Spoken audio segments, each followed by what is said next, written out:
Welcome to What If Sleepstorian, soft-spoken tales to slow the day's thoughts and carry you toward peaceful sleep.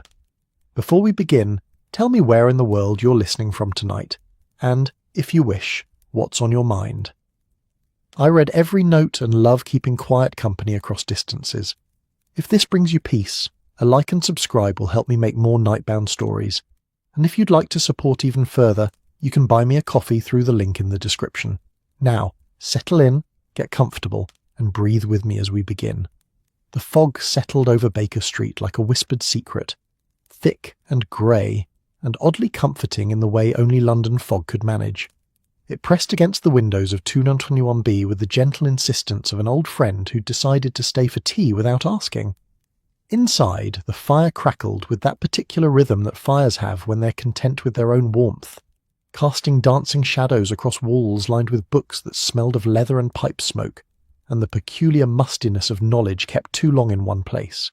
Sherlock Holmes sat in his armchair, long fingers steepled beneath his sharp chin, grey eyes fixed on something only he could see, some invisible thread of logic that wound through the autumn evening like the smoke from his forgotten pipe.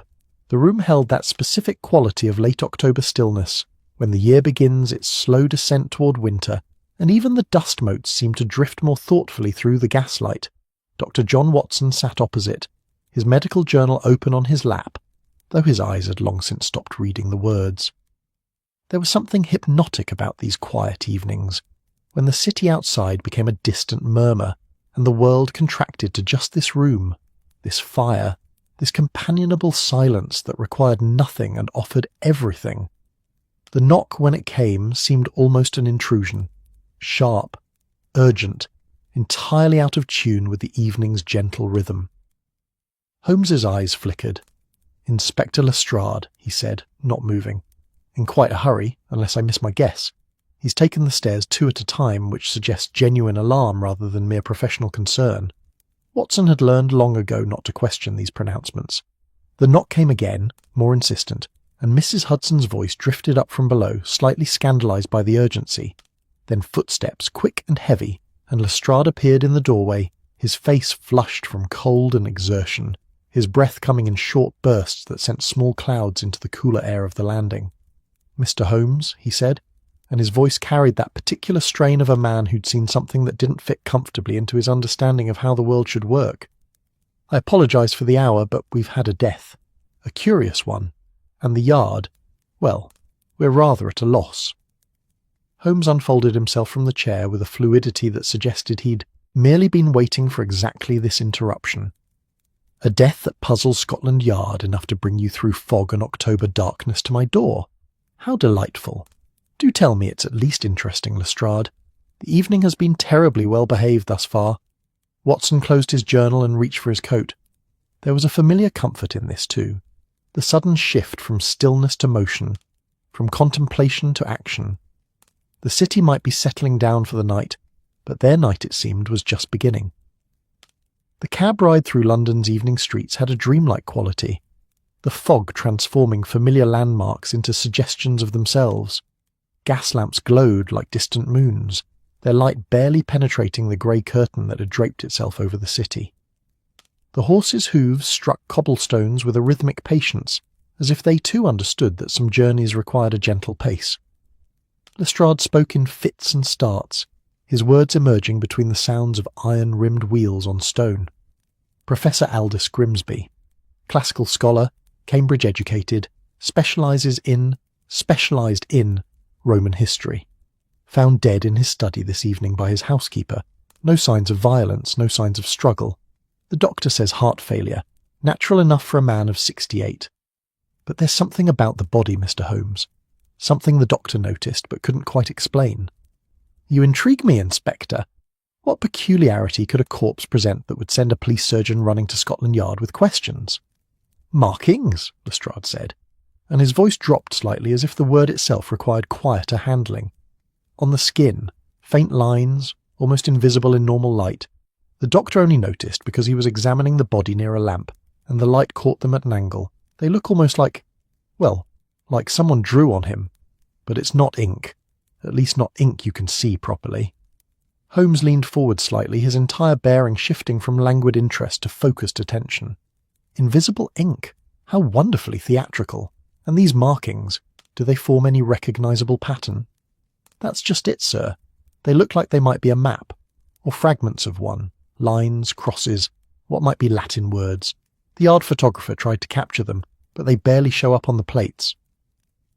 The cab turned onto a quieter street in Bloomsbury, where Georgian townhouses stood in dignified rows, their windows mostly dark at this hour.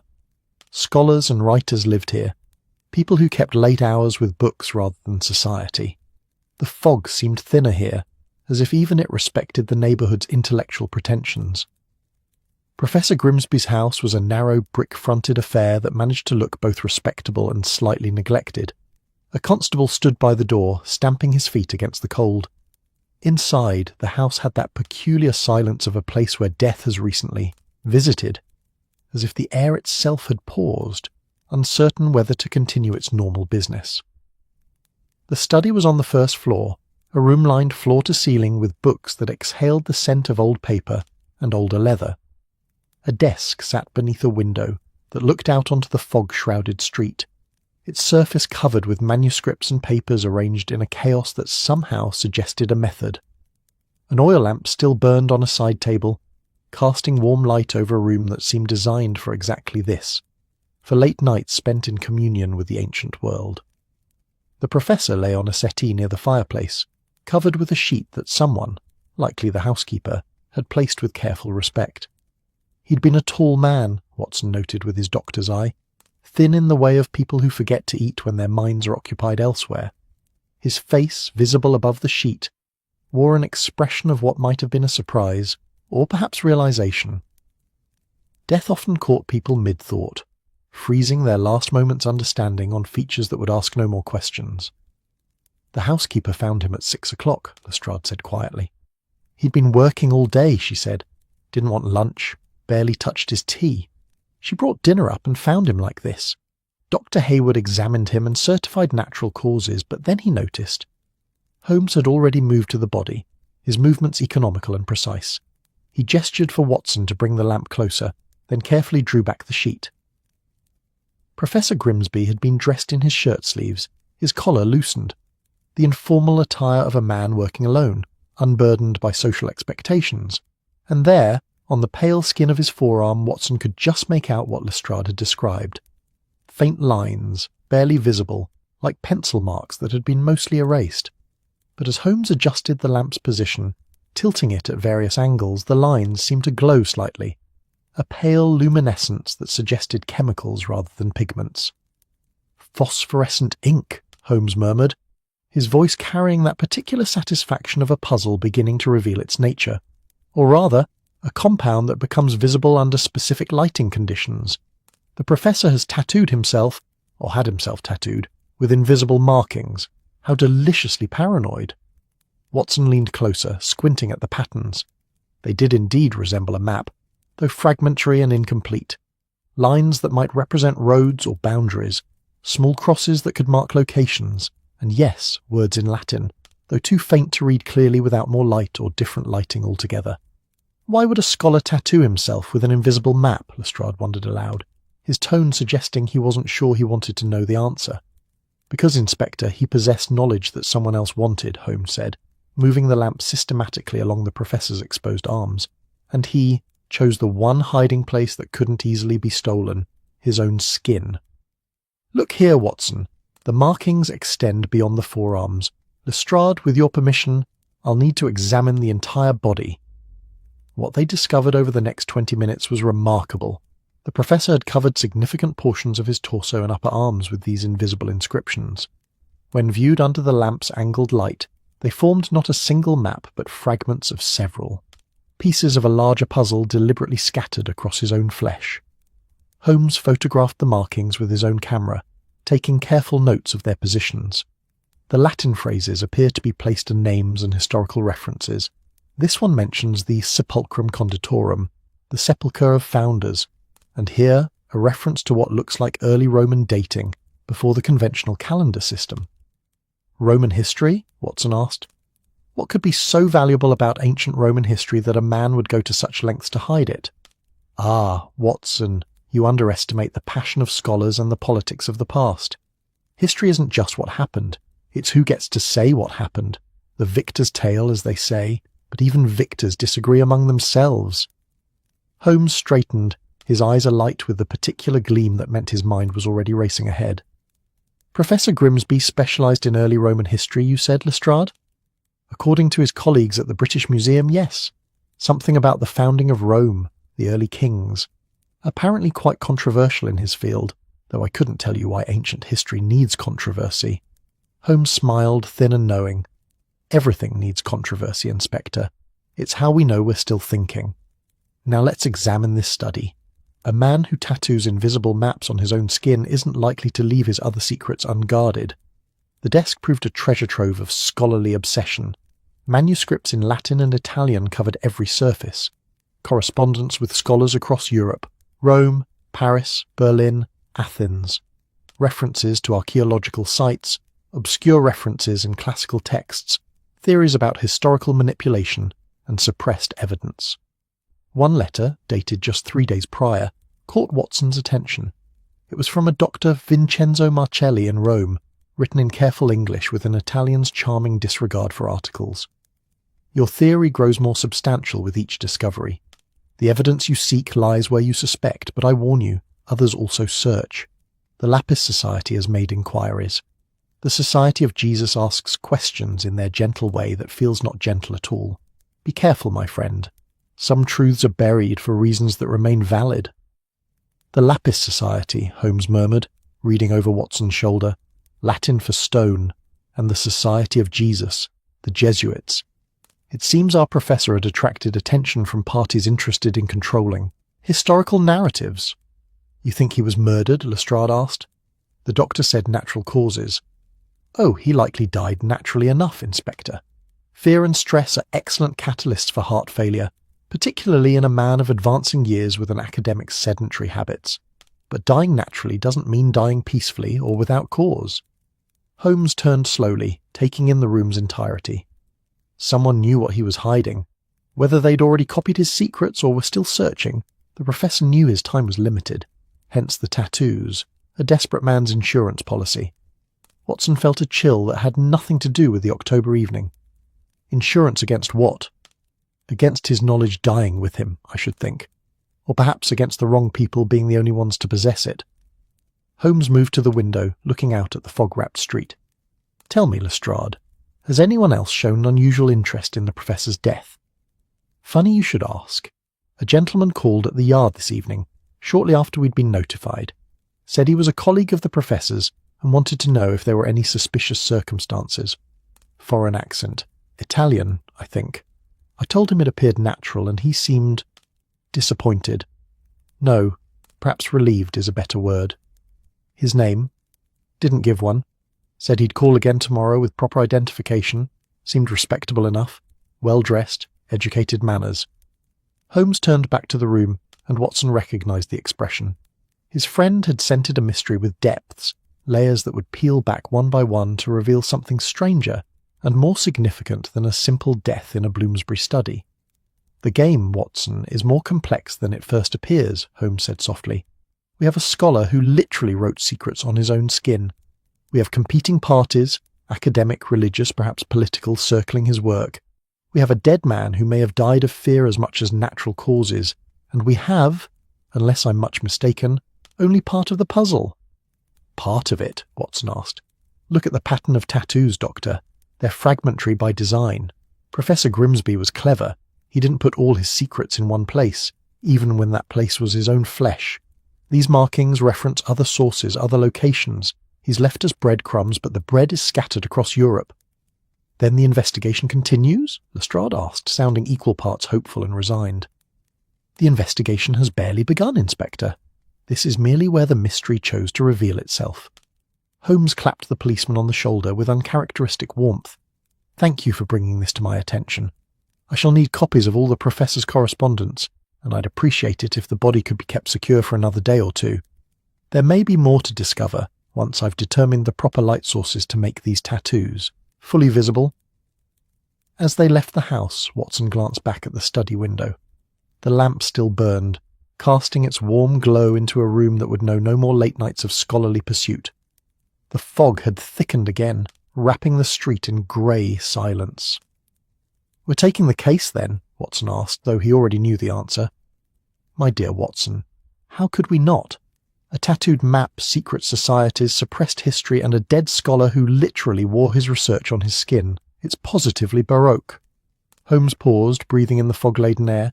"And unless I'm very much mistaken, someone else is already searching for the rest of this map. Which means, old friend, that we've entered a race. The question is whether we're racing toward truth or toward danger." "In my experience with you," Watson said dryly, "those two destinations are often the same place." Holmes laughed, a sound that rang oddly cheerful in the muffled evening. "Then we shall arrive together, as always. Come, Baker Street and brandy await, and I have much to consider. Roman history, Watson, the very foundation of Western civilization, or so they teach us." "But what if the foundation itself is built on convenient fictions? What might that mean for everything we've constructed atop it?" The cab carried them back through streets that seemed to grow quieter as they travelled, as if London itself was settling down for the night, tucking itself beneath its customary blanket of fog. But Watson knew that somewhere in this vast city, and in cities beyond, others were not sleeping. Others were searching, hoping, perhaps fearing what Professor Aldous Grimsby had written on his own skin. The game, as Holmes would say, was afoot, and the night, despite its gentle appearance, held secrets that daylight would neither erase nor explain. The morning arrived with that particular quality of light that London reserves for late autumn. Pale, hesitant, as if the sun itself wasn't entirely committed to the effort of rising. Baker Street stirred slowly, the sounds of the city building like a gentle symphony. The milkman's cart rattling over cobblestones, a muffin seller's distant cry, the patient clip-clop of a hansom cab passing below. Watson woke to find Holmes already dressed, standing by the window with a cup of tea that had long since gone cold, his gaze fixed on something far beyond the street scene below. "You haven't slept," Watson observed, a statement rather than a question. He'd learned to recognise the particular quality of alertness that came from Holmes, spending an entire night in thought rather than rest. "Sleep seemed an unnecessary interruption," Holmes replied, not turning from the window. "I've been considering Professor Grimsby's tattoos. The placement wasn't random, Watson. Each fragment was positioned on a part of the body that could be easily concealed or revealed. Forearms visible with rolled sleeves, torso hidden beneath normal attire. A man who could control, precisely what he showed and when. You think he revealed different pieces to different people? I think he was playing a very careful game with very dangerous players, and I think we need to understand what game that was before we stumble into it blindly."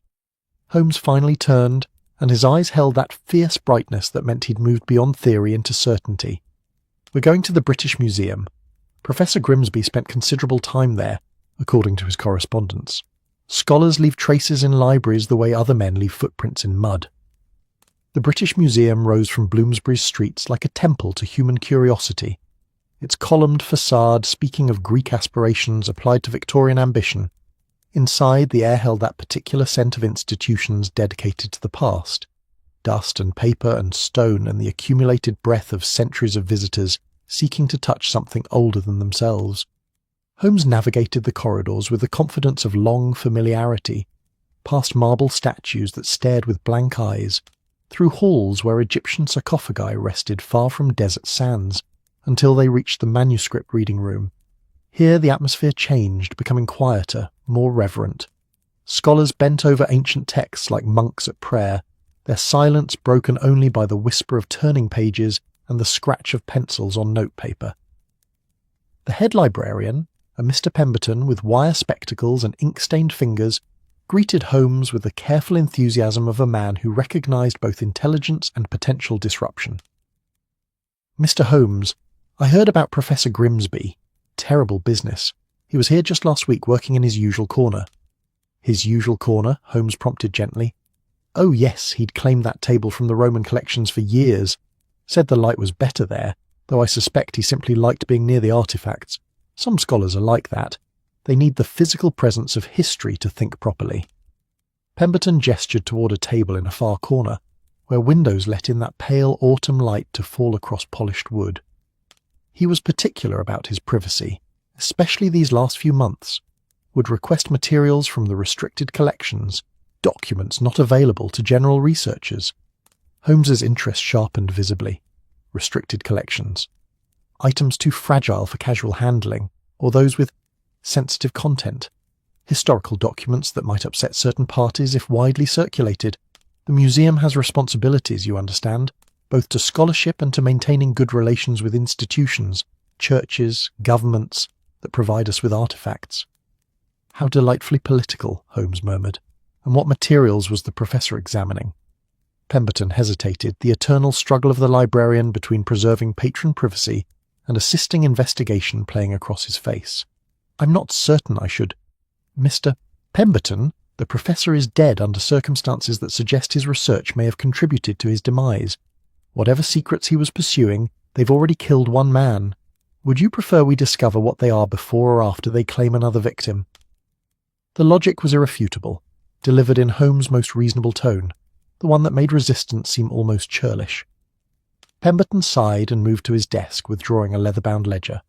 He'd been studying early Roman historical texts, not the famous ones, Livy, Tacitus, but obscure sources, fragments of municipal records, archaeological reports from excavations in the Forum, correspondence between Renaissance scholars who'd examined documents since lost. He seemed particularly interested in discrepancies. Discrepancies? Between official Roman histories and archaeological evidence, between what the historical texts claimed about Rome's founding and what the physical remains suggest actually occurred. The professor believed— Pemberton paused, choosing his words carefully. He believed that Augustus Caesar had commissioned a systematic revision of early Roman history, that the stories of Romulus and Remus, the Seven Kings, the Noble Republic, all of it was propaganda, created to legitimize imperial rule by inventing a glorious past that never quite existed as described. Watson found himself leaning forward, caught despite himself by the implications. You're saying Rome's entire founding mythology was a fabrication? Not fabrication, Doctor, but refinement. The way a jeweller might take raw ore and shape it into something more appealing. Events happened, certainly, but their meaning, their sequence, their very interpretation was carefully crafted by scholars working under imperial patronage. The professor was collecting evidence of this revision, proof that what we teach as Roman history is actually Augustan propaganda, so skillfully done that it fooled everyone for 2,000 years. Holmes had moved to Grimsby's usual table, his long fingers trailing across the wood as if he could read its history through touch. And such proof would be valuable to whom, precisely? The Vatican, for one, Pemberton said quietly. The Catholic Church has based centuries of authority on its connection to Roman imperial legitimacy. If Rome's founding is shown to be mythological fiction rather than historical fact, it undermines that connection. Then there are Italian nationalists who draw pride and purpose from their Roman heritage. Modern Italy styles itself as Rome reborn. Academic institutions whose entire classical studies departments are built on the foundation of Roman historical texts. Even the British Empire, which models itself consciously after Rome. Quite a lot of powerful entities have invested heavily in a particular version of Roman history. And quite a lot of powerful entities would prefer that version remain undisturbed, Holmes concluded. He turned. Slowly, surveying the room. You mentioned the professor requested specific documents. Which ones? Pemberton consulted his ledger. Primarily archaeological reports from excavations beneath the church of San Clemente in Rome. The church is built in layers, you see. A 12th century church atop a 4th century church atop a 1st century house and temple. Like a layer cake of history. Excavations in the 1860s revealed remarkable things in the lowest levels. The professor was fascinated by what those excavations found but didn't publicize. What they found but didn't publicize, Holmes repeated. How tantalizing. And these reports are in the restricted collection. Donated by the Vatican itself, with the stipulation they be available only to qualified researchers with proper authorization. The professor had maintained good relations with certain progressive scholars in Rome. They'd provided him access, though I suspect not everyone in the church hierarchy approved. Watson noticed movement at the reading room's entrance, a figure in clerical black, watching their conversation with interest that seemed more than casual. Holmes noticed too. his gaze flickering briefly toward the man before returning to Pemberton. "This Lapis Society that the professor's correspondence mentioned, are you familiar with it?" "A collecting society," Pemberton said, his voice dropping slightly. "Wealthy individuals, primarily Italian and German, who acquire historical artifacts through channels that aren't always official. They see themselves as preserving history that institutions might suppress or destroy. Some call them scholars, others call them grave robbers with education. The professor had corresponded with them, I believe, though I don't think he approved of their methods." "And the Society of Jesus? The Jesuits?" "Ah, now that's more interesting. There's a faction within the Jesuit order, small, very intellectual, that believes the Church should embrace historical truth rather than comfortable mythology. They argue that faith built on demonstrable lies is weaker than faith that acknowledges complexity. Father Benedetto Russo is their informal leader. He and the professor had extensive correspondence."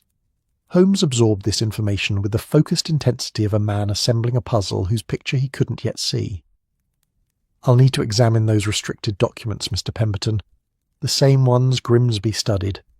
That would require authorization from the museum director, and given the sensitive nature—" "Then let's not wait for authorization." Holmes's smile was charming and entirely untrustworthy. "I'm certain the director would approve if he understood the circumstances, and by the time he learns we didn't actually ask, we'll have solved a murder and saved him considerable embarrassment." "Mr. Holmes, I couldn't possibly—" But Holmes had already moved toward the restricted stacks, and Watson found himself following, as he always did, into territory that was probably illegal and certainly irregular. Behind them, Pemberton made a small sound of protest that died unspoken. The librarian's eternal conflict between rules and curiosity, with curiosity winning by the narrowest margin. The restricted collection occupied a separate room, temperature-controlled and dimly lit to preserve delicate materials. Holmes moved among the shelves with practiced efficiency, pulling volumes according to some internal logic Watson couldn't follow. Archaeological reports, scholarly monographs in Italian and Latin, photographs of excavation sites, and finally, a thin folder bound in red leather. "The San Clemente excavation reports," Holmes murmured, opening the folder with careful reverence. Inside were documents in Italian, accompanied by photographs showing layers of stone and brick, underground chambers lit by harsh archaeological lights, and close-ups of inscriptions carved into ancient walls. Watson looked over Holmes's shoulder at one photograph showing a chamber deep underground. The walls bore Latin inscriptions, but someone had annotated the photograph with notes in English. Official translation deliberately altered, actual text references, constructed lineage, and authorized narrative, evidence of historical revision at imperial directive. The handwriting was Grimsby's. Watson recognized it from the correspondence they'd examined the previous evening. "He was right," Holmes said softly. "Look at this, Watson. These inscriptions date from the Augustan era, but they reference earlier periods. They're essentially administrative notes about the creation of official history. One might call them the minutes of the committee that invented Rome's past." "Good Lord. And these are in Vatican archives?" "We're in Vatican archives. These reports suggest the excavators found them, understood their implications, and quietly buried them again, literally and figuratively. But they kept records, because scholars can never quite bring themselves to completely destroy knowledge, even dangerous knowledge. They simply made it difficult to access." The sound of footsteps made them both turn.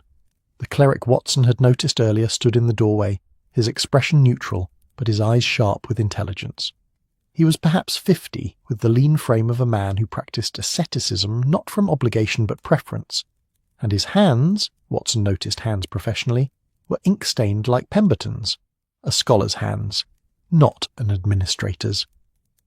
"Mr. Holmes," the man said, his English bearing only the slightest Italian accent, "I thought I might find you here. I am Father Benedetto Russo. I believe you've been reading about me in poor Aldous' correspondence." Holmes straightened, and Watson saw his friend's body language shift subtly into watchfulness. "Father Russo, you're far from Rome." "I arrived yesterday evening shortly after hearing of the professor's death.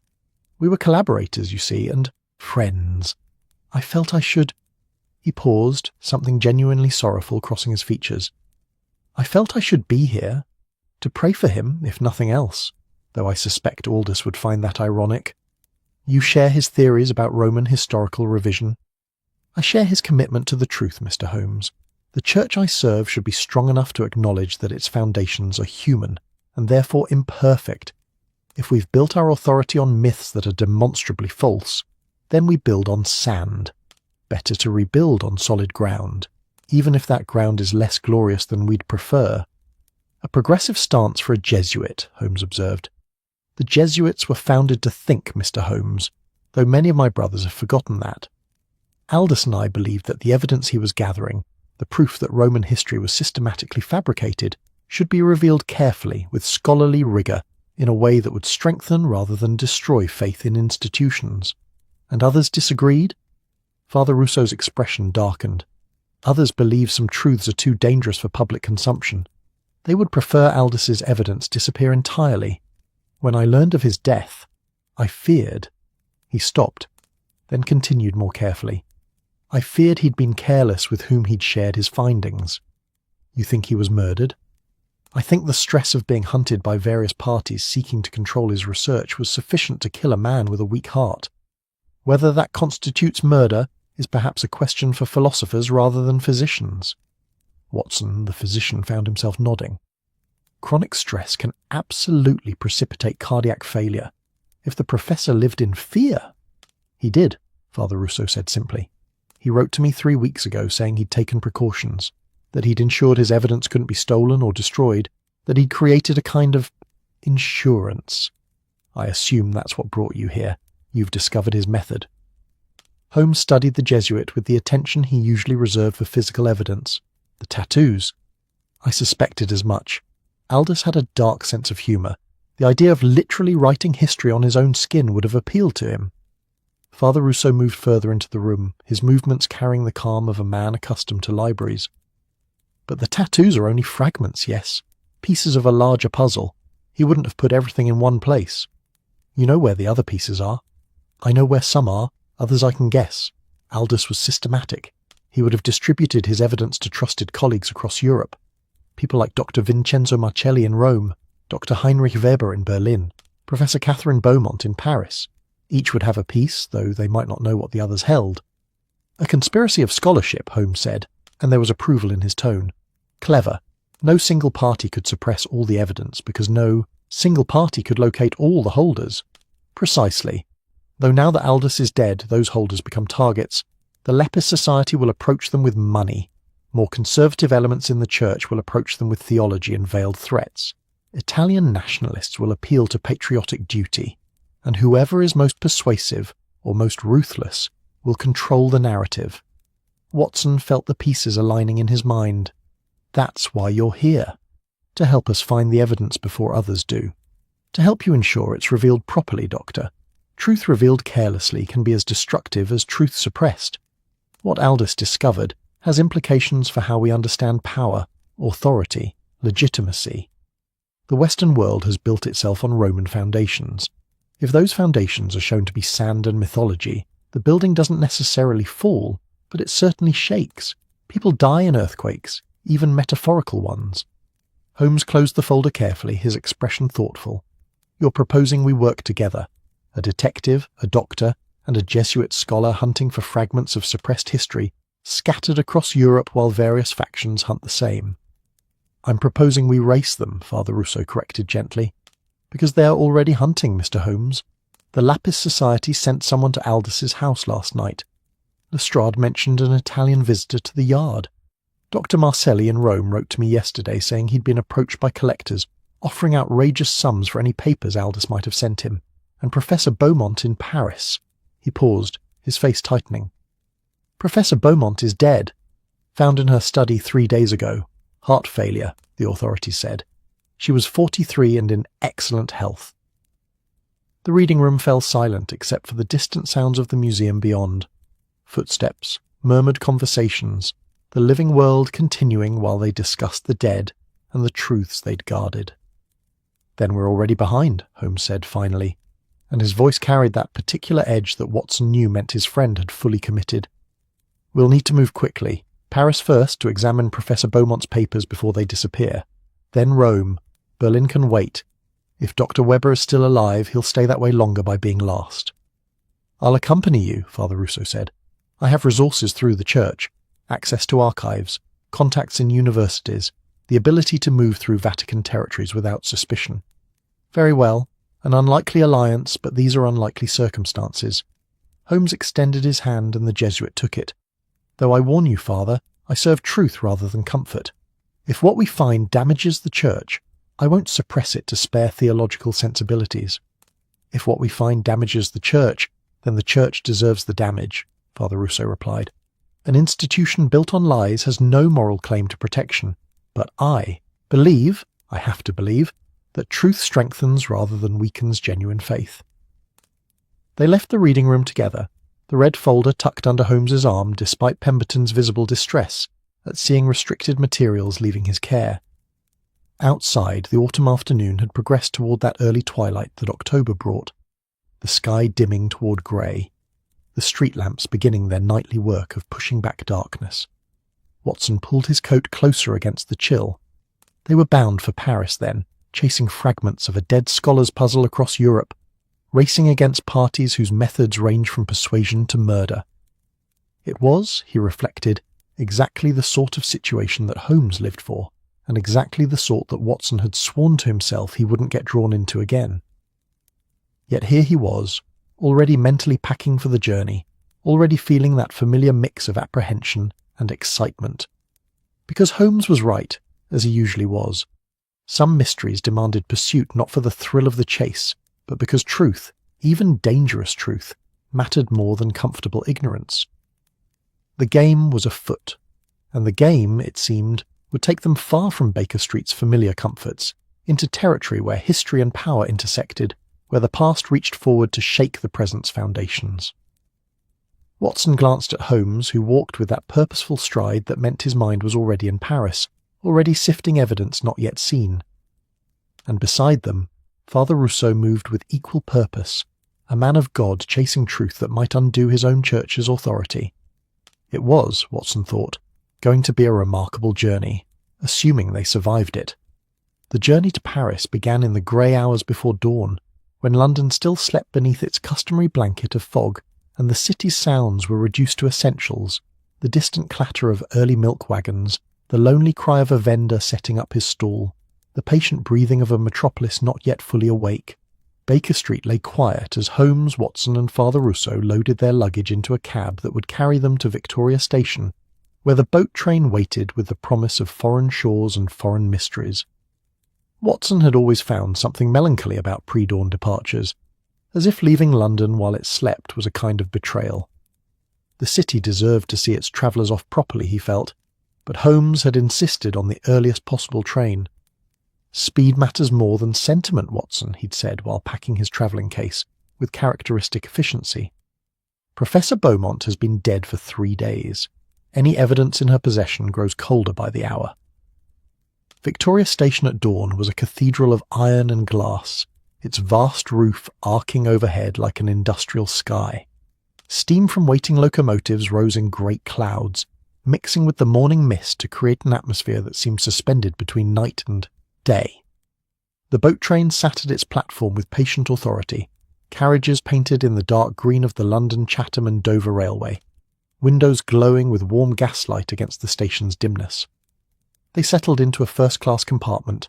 Holmes had insisted, claiming the privacy was worth the expense, and soon the train began its gentle rocking motion, pulling away from London with that peculiar combination of reluctance and determination that characterized all departures. The city slid past their windows, row houses giving way to suburbs, suburbs yielding to countryside, the urban sprawl gradually loosening its grip until they travelled through fields and villages that looked like watercolour paintings in the dawn light. Father Russo sat across from Holmes, a leather satchel on his lap that Watson suspected contained documents the Jesuit had brought from Rome. He'd been quiet since leaving Baker Street, his gaze fixed on the passing landscape with an expression that suggested he was seeing something beyond the physical terrain. "Penny for your thoughts, Father," Watson ventured, as the train settled into its rhythm. The Jesuit smiled faintly. "I was thinking about Aldous. We first met at an archaeological conference in Rome 7 years ago. He gave a paper suggesting that the traditional dating of Rome's founding was politically motivated rather than historically accurate. Half the audience walked out. The other half gave him a standing ovation.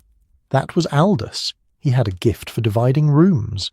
His voice carried genuine affection beneath the sorrow.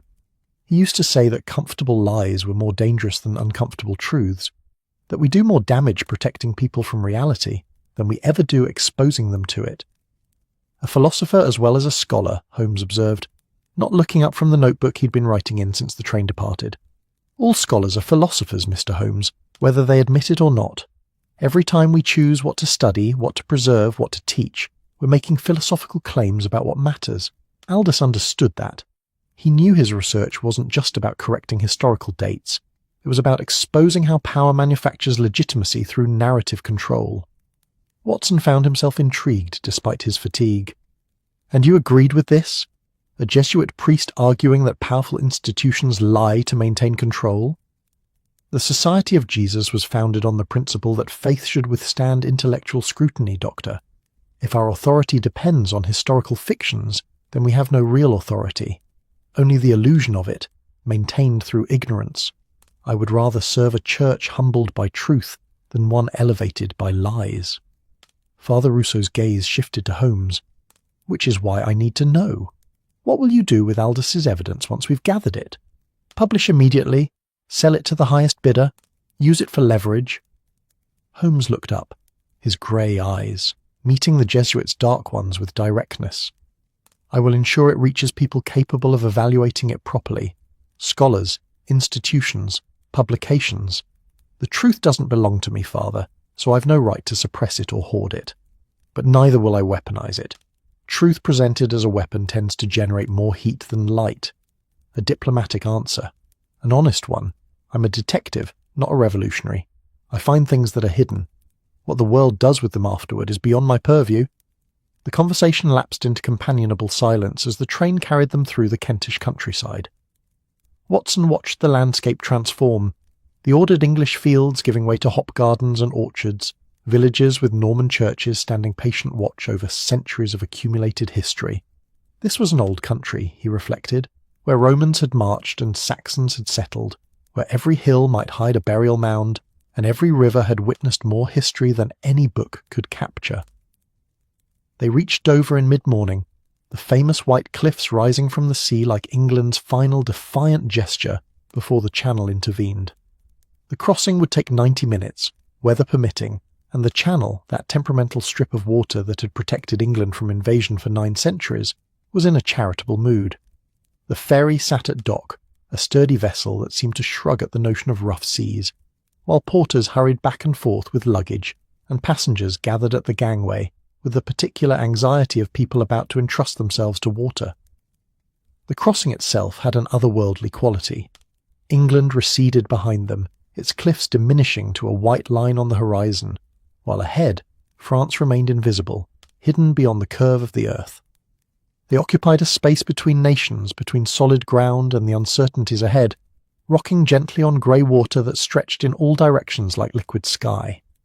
Holmes spent the crossing on deck despite the October chill, his hawk-like profile turned toward France, as if he could summon their destination through sheer will. Watson joined him, finding something meditative about the endless water, the rhythmic slap of waves against the hull, the cry of gulls that followed the ferry hoping for scraps.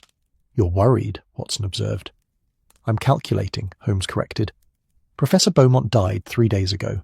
If her death was murder, disguised as natural causes, then whoever killed her has had 3 days to search her effects, to remove or copy anything useful. We may arrive to find her study picked clean, her papers scattered or stolen. But murderers, Watson, are generally less thorough than they believe themselves to be. They focus on the obvious. Documents, letters, notebooks. They overlook the subtle. And you specialize in the subtle. I specialize in seeing what others have already looked at but failed to perceive. There's a difference."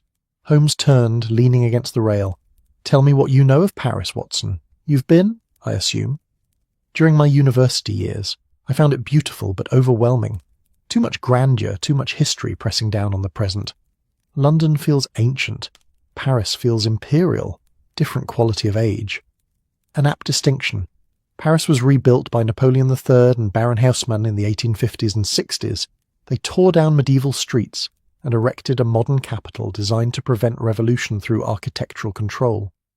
Wide boulevards that cannon could sweep clear, buildings arranged for surveillance and military movement, a city as a police state, disguised as aesthetic achievement.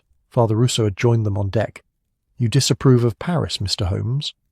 "I disapprove of cities designed to suppress their own citizens, but I admire the ambition to literally reshape reality to match an ideological vision. It's not so different from what Augustus did to Roman history. Haussmann rebuilt Paris's physical space. Augustus rebuilt Rome's narrative space. Both understood that controlling how people move and think requires controlling the environment in which they move and think. And both," Father Rousseau added quietly, "created something beautiful in service of control. That's the insidious part. When oppression wears the mask of improvement, when restriction presents itself as liberation, it makes resistance feel like ingratitude. The French coast appeared gradually, materializing from mist like a promise or a threat, depending on one's perspective. Calais harbour came into focus. Stone jetties, fishing boats, the organised chaos of a port city that lived by the rhythms of tide and trade. The ferry manoeuvred into dock with practised efficiency, and soon they were on French soil, moving through customs with the particular tedium that governments inflict on travellers who dare cross invisible lines on maps. The train from Calais to Paris was faster and more modern than the English boat train, reflecting France's passion for technological progress. They travelled through countryside that looked subtly different from England, the fields more geometric, the villages more compact, the whole landscape bearing the stamp of centuries of deliberate organisation. France, Watson reflected, had never quite embraced the picturesque chaos that characterised the English countryside. Everything here had purpose, position, proper arrangement. Paris announced itself long before they arrived. Industrial suburbs spreading outward, villages absorbed into the capital's inexorable expansion, and then, finally, the city proper. They entered through one of Haussmann's grand boulevards, past buildings that rose with uniform hauteur, their limestone facades reflecting the afternoon light with almost aggressive elegance. This was a city designed to impress, to overwhelm, to remind visitors that France, despite military defeats and political upheavals, remained a power to be reckoned with. The Gare du Nord swallowed their train into its iron embrace, another cathedral of the railway age, and they emerged into a late afternoon Parisian bustle. The city moved with different energy than London, more animated, more theatrical somehow, as if every citizen were performing for an invisible audience. The air carried different scents too, coffee and bread, and that particular smell of stone warmed by sun, mixed with horse droppings and coal smoke, and the Seine's watery presence somewhere to the south. They took a cab to the Latin Quarter, where Professor Catherine Beaumont had lived and worked. This was older Paris, the Paris that predated Haussmann's renovations, narrow streets and medieval building lines, bookshops and cafes where students and scholars argued philosophy over cheap wine. The University of Paris had occupied this neighbourhood for 7 centuries, and the weight of accumulated learning seemed to press down on every cobblestone. Professor Beaumont's apartment occupied the 3rd floor of a building that leaned slightly, as if tired from holding up so much history. The concierge, a formidable woman with the build of someone who'd survived the Prussian siege of 1870, regarded them with the suspicion Parisians reserve for foreigners, particularly English foreigners. Holmes addressed her in flawless French, his accent impeccable, explaining that they were colleagues of the late professor, come to pay respects and examine her scholarly work. Father Rousseau added his own credentials, producing letters from Rome that carried Vatican seals impressive enough to soften even Parisian scepticism. The concierge's manner shifted from hostile to merely cold. "The police have already been. They said natural causes. Her heart. She was young for that, but these scholars work themselves to death over old books and dead languages." She produced a key with evident reluctance. "The apartment is as she left it. Her family in Normandy will collect her things next week. You may look, but touch nothing that isn't papers or books, and I'll be watching." She accompanied them up narrow stairs that creaked with each step, past doors behind which life continued, a baby crying, someone practicing piano with more enthusiasm than skill, the smell of cooking onions drifting from a kitchen. Professor Beaumont's door stood at the corridor's end, unmarked except for a small nameplate. C. Beaumont, Professeur. The concierge unlocked it and stood aside, her expression making clear she intended to supervise. Holmes entered first, his movements careful, his eyes already cataloguing everything visible. Watson followed, struck immediately by the apartment's character. It was unmistakably a scholar's space, but with a feminine touch that Grimsby's study had lacked. Books lined every wall, but between them hung watercolours of Mediterranean landscapes. Papers covered the desk, but in organised stacks rather than chaotic spread. A settee near the window held embroidered cushions, and a small table bore a vase where flowers had died from lack of water, their dried petals scattered like brown snow. "She was found there," the concierge said, pointing to the settee, "in the afternoon. I brought her mail up and she didn't answer, which was odd. She always answered. The door was unlocked, which was also odd. I found her sitting as if asleep, but—" She crossed herself. The doctor said her heart simply stopped. No suffering, he promised, though how doctors know such things I cannot say.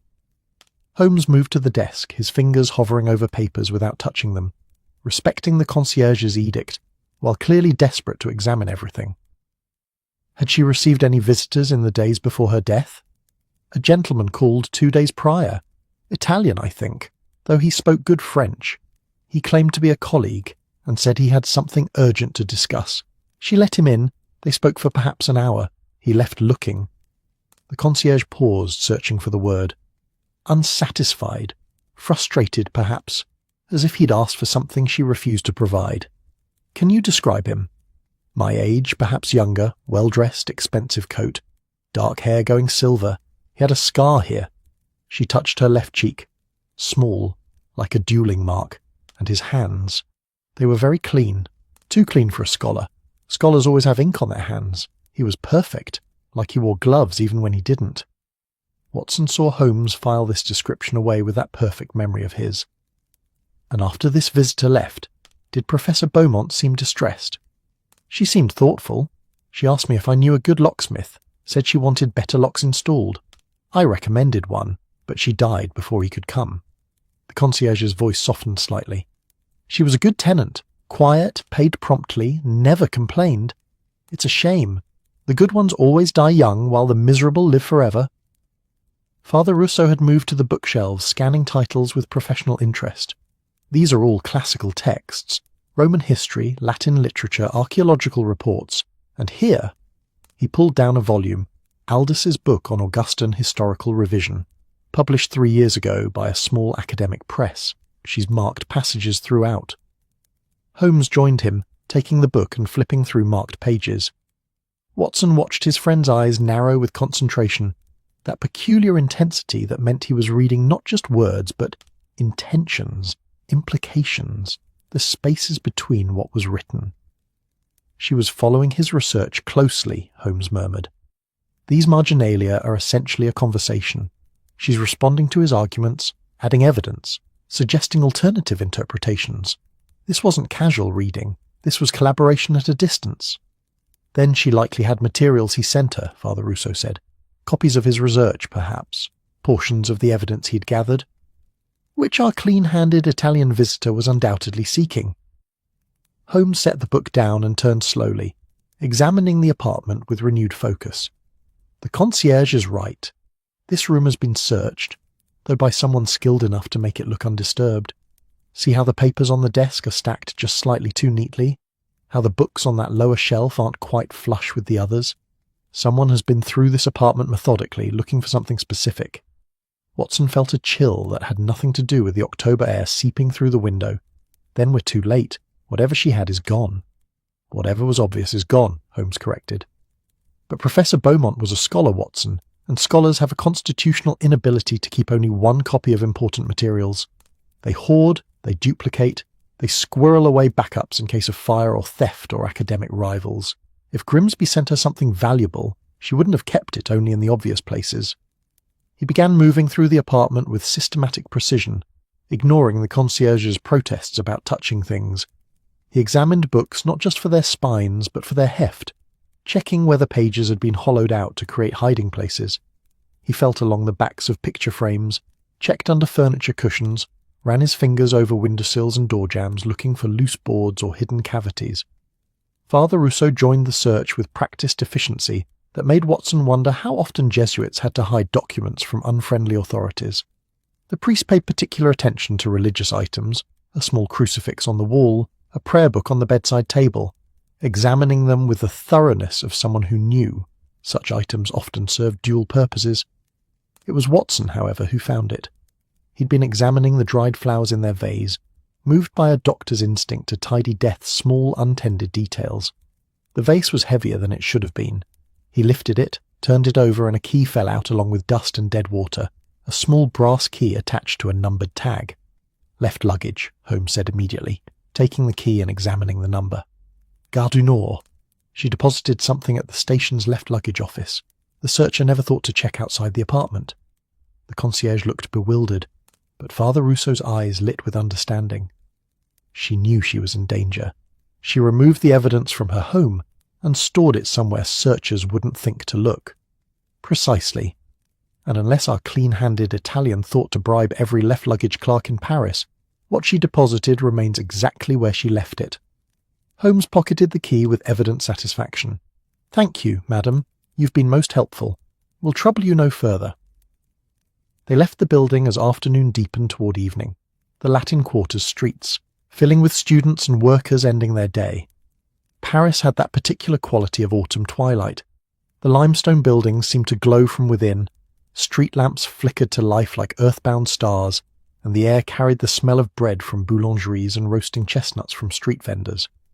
The Gare du Nord was a 20-minute cab ride through streets that grew busier as they travelled north. The station in the evening was less grand than it had seemed that afternoon, more utilitarian, focused on getting people home rather than impressing them with arrival. The left luggage office occupied a corner near the main entrance, staffed by a bored clerk who barely glanced at the key before retrieving a medium-sized leather case. Holmes carried it out into the station's main hall, finding a relatively quiet corner before opening it.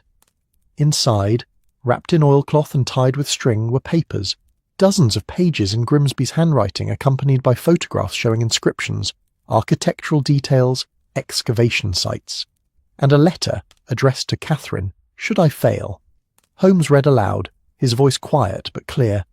"My dear colleague, if you're reading this, then I've succumbed to either natural weakness or unnatural persuasion. The evidence I've gathered proves beyond doubt that Augustus commissioned a systematic falsification of early Roman history. The documents in Rome, the inscriptions beneath San Clemente, the archaeological evidence from the Forum, all of it confirms that the Rome we teach never existed in the form we describe. It was invented piece by careful piece to give legitimacy to imperial rule. I've tattooed fragments of the map to these sources on my own skin. Ridiculous, I know, but I was running out of options. The complete key to interpreting the tattoos is with Vincenzo in Rome. Take this evidence, Catherine, and with Benedetto's help reveal it properly, not as a scandal but as a scholarship, not to destroy but to illuminate. Truth may be uncomfortable, but it's ultimately kinder than lies, no matter how beautiful those lies might be. Yours in pursuit of what actually happened, Aldous." The station continued its evening business around them, trains departing, passengers rushing, announcements echoing in French and English. But in their quiet corner the three of them stood silent, holding the life's work of a dead man who'd literally written history on his own flesh. "Rome next," Holmes said finally, carefully repacking the case. "To find Vincenzo Marcelli and complete the puzzle, and to ensure he doesn't become the third scholar to die of convenient heart failure," Father Rousseau added grimly. Watson looked at the case, at the papers that had cost 2 lives already and might cost more before this ended. Is any historical truth worth this much death? "That," Holmes replied, his voice soft but firm, "is precisely what we're going to find out." They left the station as night claimed Paris fully, 3 travellers bound for Rome, carrying secrets that powerful people had killed to suppress. The game had escalated from mystery to race to something darker, a chase where the stakes were measured in lives rather than merely knowledge. And somewhere ahead, in Rome's ancient streets and modern dangers, Dr. Vincenzo Marcelli waited, holding the final piece of a puzzle that might rewrite 2,000 years of history, or might simply add his name to the list of scholars who died knowing too much. The night train from Paris to Rome moved through darkness like a promise whispered in sleep, steady, rhythmic, carrying its passengers through countries that shifted beyond the windows in shadows and suggestions. Watson had secured a sleeping compartment for the three of them, a small luxury that Holmes had accepted with uncharacteristic gratitude. Even his restless mind, it seemed, recognized the need for rest before whatever waited in Rome. But sleep proved elusive. Watson lay in his narrow berth, listening to the rails sing their metallic lullaby, watching moonlight slip through the curtained window in silver fragments. Across the compartment he could hear Holmes breathing with the irregular pattern of someone thinking rather than sleeping, and from the bunk above, Father Rousseau's occasional shift suggested similar wakefulness. They were three men suspended between cities, between what they'd learned and what they'd yet to discover, rocking gently through the night as Europe unfolded beneath their wheels. Dawn found them in Switzerland, the train climbing gradually into terrain that grew steadily more vertical. The Alps announced themselves slowly, first as distant shapes against the lightening sky, then as proper mountains, their peaks still holding summer snow despite October's advance. Watson pressed his face to the window like a child, captivated despite himself by the sheer audacity of mountains that rose so high they seemed to argue with heaven itself. Holmes joined him at the window, his lean frame folding into the seat with that economy of movement he possessed. Magnificent, aren't they? The Romans considered them a barrier between civilization and barbarism. They built roads through these passes, extraordinary engineering for the time, but they never quite trusted what lay beyond. Too wild, too resistant to order. And yet Hannibal crossed them with elephants, Watson observed. Precisely, which rather undermines the notion of natural boundaries. Geography only limits those who accept limitations. Holmes gestured toward the peaks. We're following roughly the same route the legions would have taken, travelling between Gaul and Italia. Though they walked, of course, and we sat in cushioned comfort complaining if our tea grew cold. Father Rousseau had emerged from his bunk, his clerical collar slightly askew, his face showing the particular weariness of a man who'd spent the night wrestling thoughts rather than resting. The Alps have witnessed more history than most civilizations produce. Roman armies, barbarian migrations, medieval pilgrims, Napoleon's campaigns. These mountains remember everything and judge nothing. The train began its climb in earnest, the locomotive's rhythm changing as it worked against gravity. They passed through tunnels that swallowed light completely, emerging into landscapes that seemed designed to make humans feel appropriately insignificant. Valleys dropped away into depths where rivers ran silver and villages clung to hillsides like determined afterthoughts. The air itself felt different here, thinner, clearer, carrying the scent of pine and snow and stone that had never known warmth. At a station called Brig, a small town pressed between mountains like a bookmark in a giant's ledger, Holmes surprised both his companions by announcing they would disembark and spend the day in the area. Zurich is 3 hours north, he explained, gathering their luggage, where Dr. Heinrich Weber teaches classical archaeology at the university. If Grimsby sent evidence to colleagues, Weber would be an obvious choice. But more importantly, I want to understand something about these mountains before we proceed to Rome. Watson exchanged glances with Father Rousseau, both recognizing the tone. Holmes had entered one of his contemplative moods, where investigation merged with philosophy, where the specific case opened onto larger questions. These moments sometimes frustrated Watson. They felt like delays, digressions from the urgent work at hand. But he'd learned that Holmes's mind worked in spirals rather than lines, circling inward toward truth through approaches that seemed indirect until they suddenly weren't. They found lodging in a small inn that catered to alpine travellers, a timber-framed building with flower boxes in the windows and the smell of fresh bread drifting from its kitchen. The innkeeper, a robust woman whose German-accented French seemed designed to intimidate foreigners into politeness, showed them to rooms with views of mountains so close they seemed to lean against the windows. After securing their belongings, Holmes led them on what he called a constitutional walk, though Watson suspected it served purposes beyond exercise. They followed a path that wound upward from the town, through forests where sunlight fell in golden shafts between trees that had been old when Rome was young. The silence here had quality, not the absence of sound, but its own presence, broken only by their footsteps and the distant rush of water finding its way downward. They emerged above the tree line into meadows where late wildflowers still bloomed in defiance of approaching winter. The grass smelled of hay and herbs crushed beneath their boots. Above, the peaks rose with that particular clarity of high altitude, where distance became difficult to judge, and everything seemed both closer and more remote than logic suggested. Holmes stopped at an outcropping of stone that offered views across the valley. Below, Brig looked like a toy town, its buildings miniature, its people invisible. The world spread out in layers, forest giving way to meadow, meadow to bare stone, stone to snow, snow to sky. It was a landscape that demonstrated scale, that reminded humans of their proper proportion in creation's architecture. The Romans hated this, Holmes said, settling onto the rock with his pipe. Not just the difficulty of the terrain, but what it represented. Rome was built on the principle that nature could be tamed, ordered, made to serve human purposes. Aqueducts controlled water. Roads conquered distance. Architecture imposed geometry on chaos. But here, he gestured at the mountains, nature simply refused to be tamed. You could build roads, yes, but the mountains still dictated where those roads could go. You could garrison the passes, but you couldn't garrison the peaks. It was a fundamental limit on Roman power, and they never forgave it.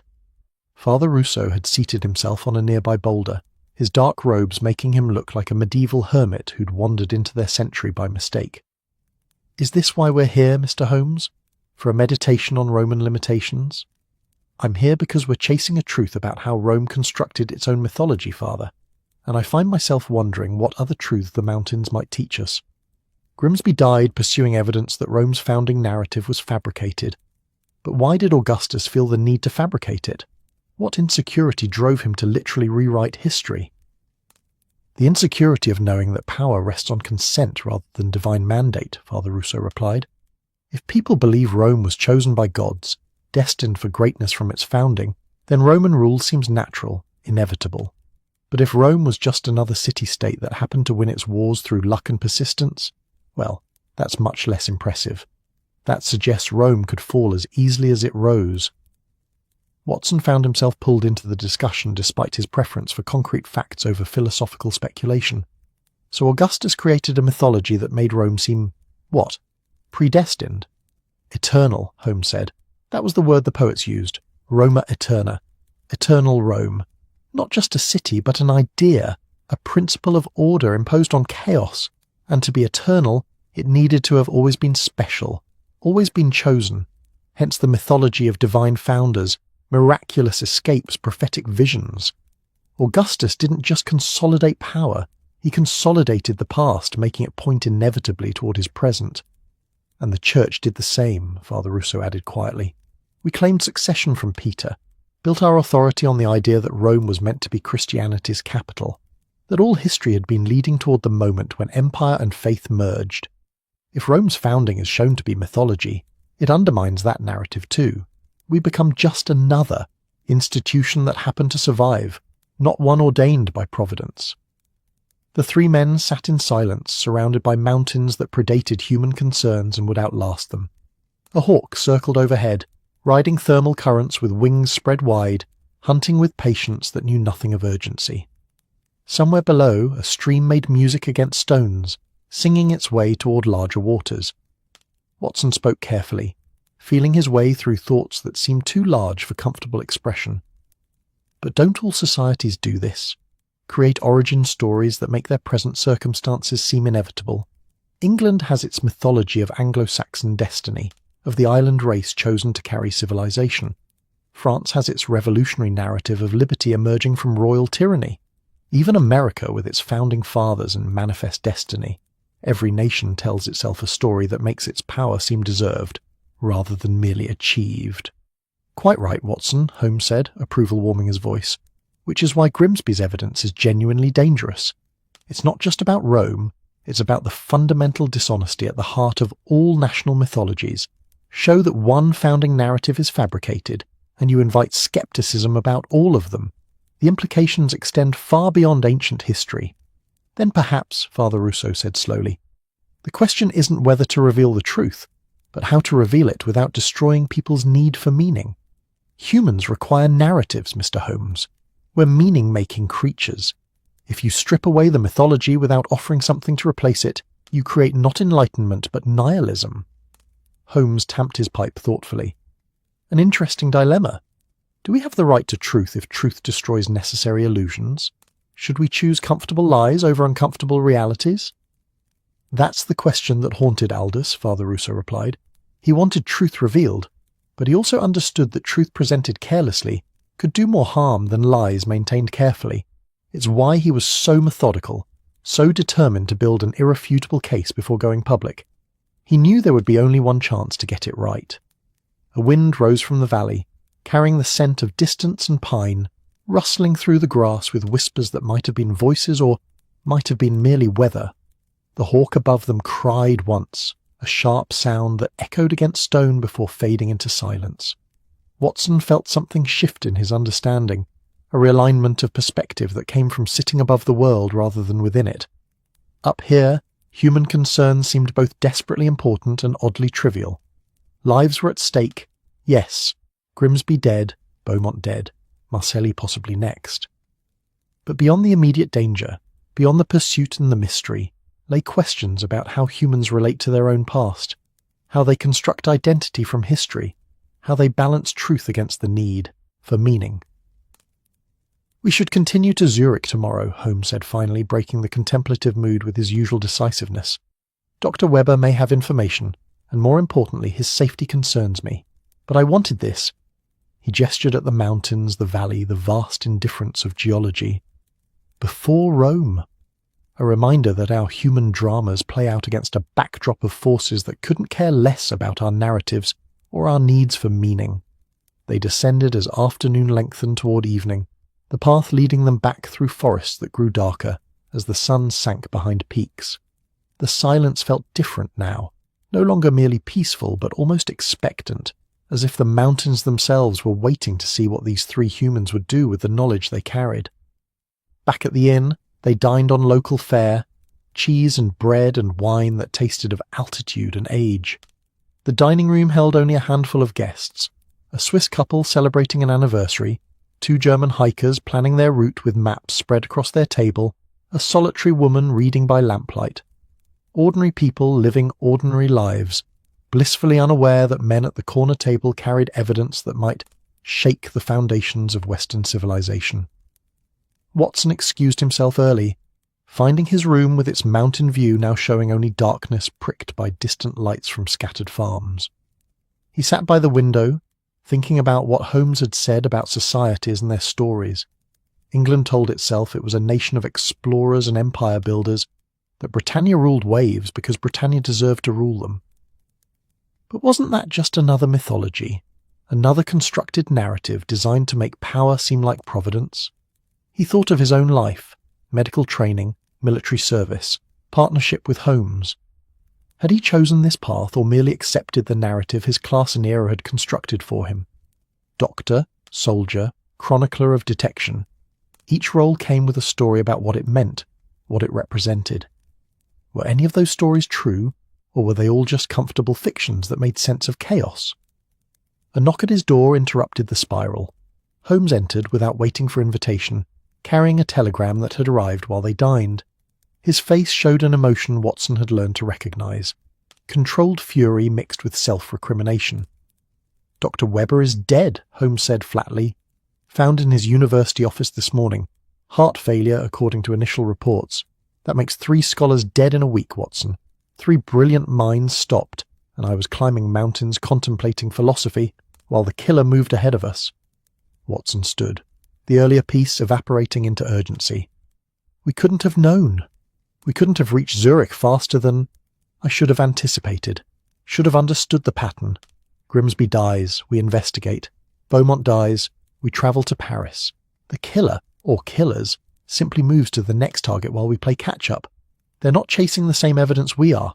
They're eliminating everyone who might possess it.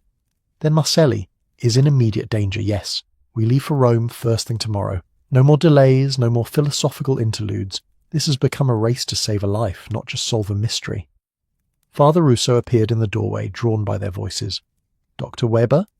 "Dead," Holmes confirmed, which means either he'd already provided his portion of the evidence to the killers, or they killed him to prevent him from providing it to us. Either way, the net is tightening. Every scholar who knew Grimsby's secrets is being systematically eliminated. The Jesuit's face showed genuine anguish. Heinrich was a good man, a brilliant archaeologist. He published the definitive work on Roman military infrastructure in Germania. He had a wife, children. He stopped, collecting himself. We must reach Vincenzo before they do. We will, Holmes said, with a certainty that seemed more determination than prediction. But we proceed with the understanding that we're not merely pursuing historical truth anymore. We're hunting a killer who's shown willingness to murder repeatedly to suppress that truth, which means they won't hesitate to add 3 more bodies to their count if we get in their way. Watson felt the mood shift, the mountain peace replaced by the familiar tension of danger acknowledged. They were no longer scholars on an academic quest. They were hunters and hunted simultaneously, racing toward Rome where either answers or death waited, possibly both. The night train would carry them south tomorrow, down from the Alps into Italy, toward ancient streets and modern murder. But tonight, suspended in the mountains between past and future, between truth and consequence, Watson found sleep impossible once more. He returned to the window, watching distant lights flicker in the darkness. Somewhere out there, another scholar slept, not knowing he might be next. Somewhere, a killer moved with purpose and method, eliminating obstacles to a goal Watson couldn't yet define. And somewhere, in the space between them, 3 travellers prepared to intervene in a game whose rules they barely understood and whose stakes kept rising with each passing day. The mountain stood silent witness, as they had for millennia, as they would for millennia hence. Human dramas played out in their shadows, brief as lightning, gone like smoke. But the consequences of those dramas, the truths revealed or suppressed, the lives saved or lost, those would ripple forward through history, shaping narratives not yet written. Watson closed the curtain finally, seeking rest he knew wouldn't come easily. Tomorrow Rome, tomorrow Marcelli. Tomorrow perhaps an ending to this chase that had already cost too many lives. The mountains, indifferent and eternal, stood guard through the night. And in the morning, they would release their travellers southward, toward whatever waited in the city that called itself eternal, but had been built, Holmes had suggested, on carefully constructed lies. Truth and mythology would meet in Rome. The question was which would survive the encounter. Rome announced itself not with fanfare but with accretion, a gradual thickening of human presence as the train descended from alpine clarity into Italian complexity. The mountains released them reluctantly, giving way first to foothills, then to valleys where vineyards climbed slopes in geometric precision, and finally to the Roman plain where civilization had layered itself like sediment, century upon century, until the past became indistinguishable from the present. Watson watched the landscape transform through the compartment window, struck by how different Italy felt from the countries they'd crossed. Switzerland had been vertical and pristine, France geometric and organised, but Italy seemed to grow organically from its own soil, as if the buildings and roads and villages were crops that the land had decided to produce.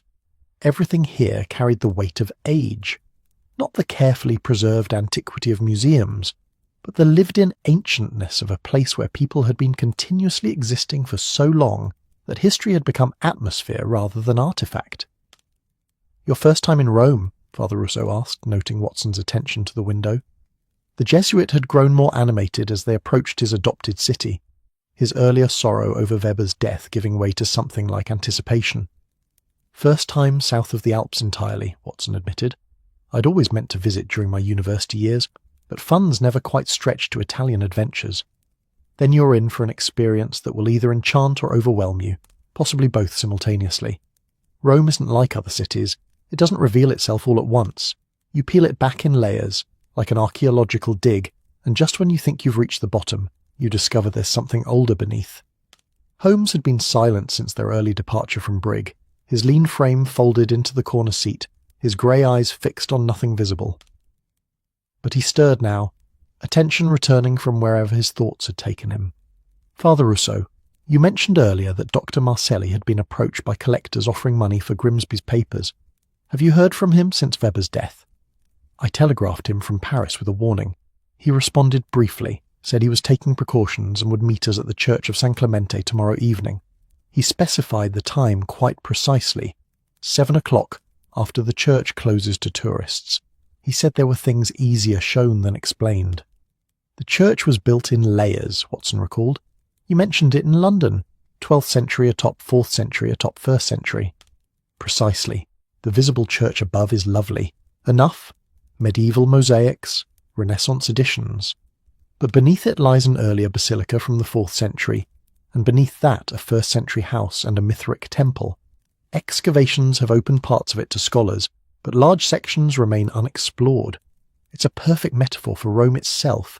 You think you're standing on ground level, but you're actually 3 stories above the ancient street. The train curved southward through the countryside that grew increasingly populated. Small towns became larger ones, industrial suburbs began appearing, and then, almost without transition, they were in Rome proper.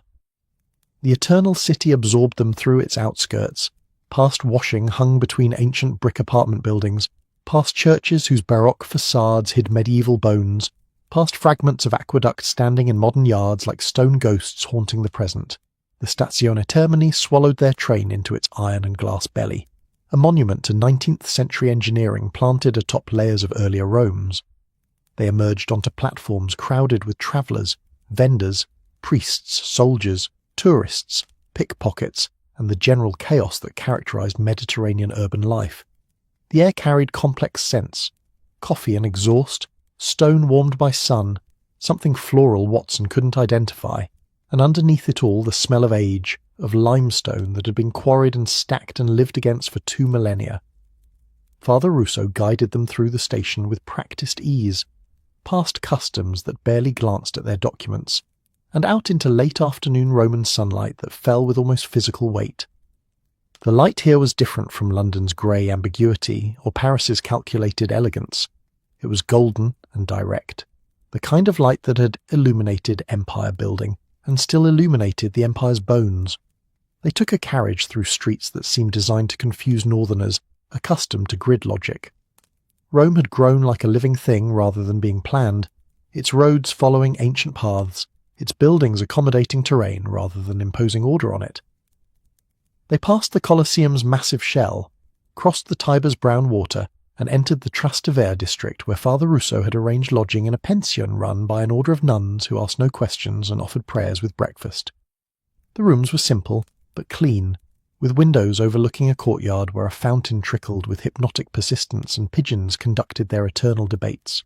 Watson unpacked with the automatic efficiency of a man accustomed to temporary quarters, then joined Holmes on the small balcony where his friend stood studying the city's roofscape, a chaos of tiles and terraces, bell towers and satellite dishes, laundry and gardens, ancient and modern, occupying the same space without apparent conflict. "Tomorrow evening seems like a long time to wait," Watson observed. "Marcelli is being cautious, and rightly so. 3 of his colleagues are dead. He wants to meet on ground, he knows, at a time when tourists won't complicate matters, in a place where multiple exits and multiple levels provide options if things go wrong." Holmes lit his pipe, the tobacco smoke mixing with Rome's ambient scents. "The question is whether our opponents will anticipate his caution, or whether they're confident enough to wait for us to lead them to him. You think we're being watched? I think we've been expecting since we left London. 3 scholars die in rapid succession, and Sherlock Holmes begins investigating. The killers would be fools not to monitor our movements.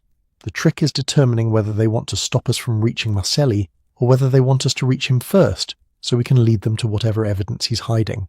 Cheerful thoughts. Strategic thinking rarely is. But it means we have this evening and tomorrow to explore Rome, to understand its geography, and more importantly to see who shows interest in our explorations." Holmes turned from the roofscape, his expression shifting to something almost boyish. "And I confess, Watson, I've wanted to visit Rome for years, to walk streets where Caesar walked, to see the Forum where the Republic died, to stand in the Pantheon and marvel at concrete that's held up for 2,000 years. If we must wait for our evening appointment, we might as well spend the time educating ourselves." Father Russo joined them in the courtyard as evening descended, bringing with him a picnic of bread, cheese, wine, and olives that the nuns had provided. They ate simply, watching the sky deepen from gold to pink to purple, while the city's sounds shifted from day rhythms to evening ones. Church bells rang from a dozen directions, each slightly out of sync with the others, creating a metal symphony that had been playing for centuries. "Tell me about San Clemente," Holmes requested. "The layout, the access points, the areas still unexplored." The Jesuit pulled a small notebook from his cassock and began sketching. "The visible church sits here, at street level, or what passes for street level in modern Rome, which is actually about 30 feet above the ancient street. Below it, you descend stairs to the 4th century basilica, which was partially buried when the medieval church was built atop it. The walls of the old basilica support the new one, so it's sturdy enough, though damp, and below that," his pencil added another level, "is the 1st century level, a Roman house that was converted for early Christian worship, and beside it, a Mithraic temple. Different religions, same depth, existing side by side in the darkness. And the evidence Grimsby found, where would it be located? If his theories are correct, in sealed chambers off the 1st century level. The excavations in the 1860s opened the main structures, but side chambers were noted and not explored, either for lack of funding or because of Vatican concerns about what they might contain. Aldous believed these chambers held administrative records from the Augustan period, documents that would prove the systematic revision of early Roman history. Watson studied the sketch, trying to imagine descending through centuries, each level darker and older than the one above. "And we're to meet Dr. Marcelli there tomorrow at 7. He has access through his university credentials. The church closes at 6:30, giving us privacy. He'll take us down to the 1st century level and show us what Aldous discovered." Father Rousseau's voice dropped slightly. Or rather, what Aldous discovered but couldn't remove without Vatican permission, which was never going to be granted. Because the Vatican knew what those documents would prove, Holmes concluded. Some elements within the Vatican knew, yes. Others remain ignorant. The Church is not a monolith, Mr. Holmes. It's a vast, ancient institution full of factions and competing interests. Progressive scholars like Vincenzo and myself believe truth ultimately strengthens faith. Conservative elements believe certain truths are too dangerous for the faithful to confront, and then there are those who simply fear change, who prefer comfortable ignorance to uncomfortable knowledge. They sat in companionable silence as night claimed the city fully. Rome's lights came on gradually, street lamps, windows, illuminated monuments, until the darkness was pierced by thousands of points of light, each representing someone living their life, continuing the eternal city's eternal business of existence. Watson found sleep that night came easier than it had in the mountains, perhaps because Rome's ambient sound, the fountain's trickle, distant voices, the occasional rattle of a late carriage on cobblestones, created a kind of urban lullaby, or perhaps because they'd moved from uncertainty to plan, from reactive investigation to active confrontation. Tomorrow they would descend into Rome's depths and confront whatever truth Grimsby had died protecting. Morning arrived with church bells and sunlight that turned the courtyard into a gold-washed sanctuary. After breakfast with the silent nuns, who served coffee and fresh bread with the practiced efficiency of women who'd been feeding travellers for decades, they set out to explore Rome as tourists, which was the best disguise available to investigators who knew they might be watched. The Forum struck Watson first as disappointing. Just broken columns and foundation stones, weeds growing where senators had walked, before revealing itself as magnificent in its ruin. These fragments represented the centre of an empire that had stretched from Britain to Mesopotamia, and standing among them, Watson felt the weight of history more profoundly than any intact monument could convey. Destruction, it seemed, could be more eloquent than preservation. Holmes moved through the ruins with systematic attention, not just observing but measuring, calculating sightlines and escape routes with the paranoia of a man who expected trouble. He paused longest at the Arch of Titus, studying the relief panels showing the sack of Jerusalem, the triumphal procession, the construction of empire through conquest and commemoration. All propaganda, he murmured. Beautiful, skillful propaganda. The Arch tells a story about Roman power and Jewish defeat, but it's a curated story, carefully crafted to support a particular narrative. The actual events were messier, more complicated, less heroic. But this, he gestured at the carved stone, this is what survives. The official version, literally set in stone, outlasting the complexity it simplified. They visited the Pantheon next, that impossible building with its oculus open to the sky, its concrete dome defying gravity through engineering that modern architects still struggled to replicate. Watson stood at the centre, watching light pour through the circular opening, and understood why this building had survived when so many others had fallen. It wasn't just construction. It was a statement, a physical argument for Rome's claim to permanence. Father Russo led them through the Campus Martius, past Renaissance palaces built from plundered ancient marble, through markets where vendors sold vegetables in streets where chariots once raced. Rome revealed itself in layers, not chronologically organised but jumbled together, Baroque churches incorporating Roman columns, medieval towers rising from ancient foundations, the modern and ancient so thoroughly mixed that separating them seemed both impossible and pointless. Lunch was taken in a small trattoria where the owner, recognising Father Russo, insisted they try his mother's recipe for cacio e pepe, a simple pasta that tasted of cheese and pepper and generations of Roman cooking. The wine was local and young, acidic and refreshing, cutting through the richness of the food. "Anyone following us?" Watson asked quietly, using his wine glass as cover for scanning the room. "Two possibilities," Holmes replied without looking up from his pasta. "A gentleman in a grey coat who was in the Forum and again outside the Pantheon, though that could be coincidence, and a woman with excellent taste in hats who's been maintaining distance but consistent presence since we left the pension this morning. Professional surveillance or paranoid pattern recognition, I'll know better this afternoon." After lunch they walked to the Tiber, following its brown water as it curved through the city. The river moved with patient persistence, carrying Rome's runoff toward the Mediterranean, as it had for millennia. Bridges arched across it, ancient, medieval, modern, each generation adding its crossing to the accumulated infrastructure of survival. They arrived at San Clemente in mid-afternoon, approaching not to enter, but to reconnoitre. The church sat on a quiet street in the Monte district, unremarkable from outside, a basilica facade that could have been any of Rome's hundreds of churches. But Holmes circled the entire block, noting exits, adjacent buildings, sight lines, and potential complications. 3 entrances, he concluded, main facade, side door through the cloisters, and a service entrance near the rear. Once we're inside tomorrow, I want to know how we might leave if the main entrance becomes unavailable. "You're expecting trouble," Father Russo observed. "I'm expecting the possibility of trouble, which any sensible person should when meeting in underground chambers after 3 murders. Dr. Marcelli specified this location for good reasons, but those reasons cut both ways.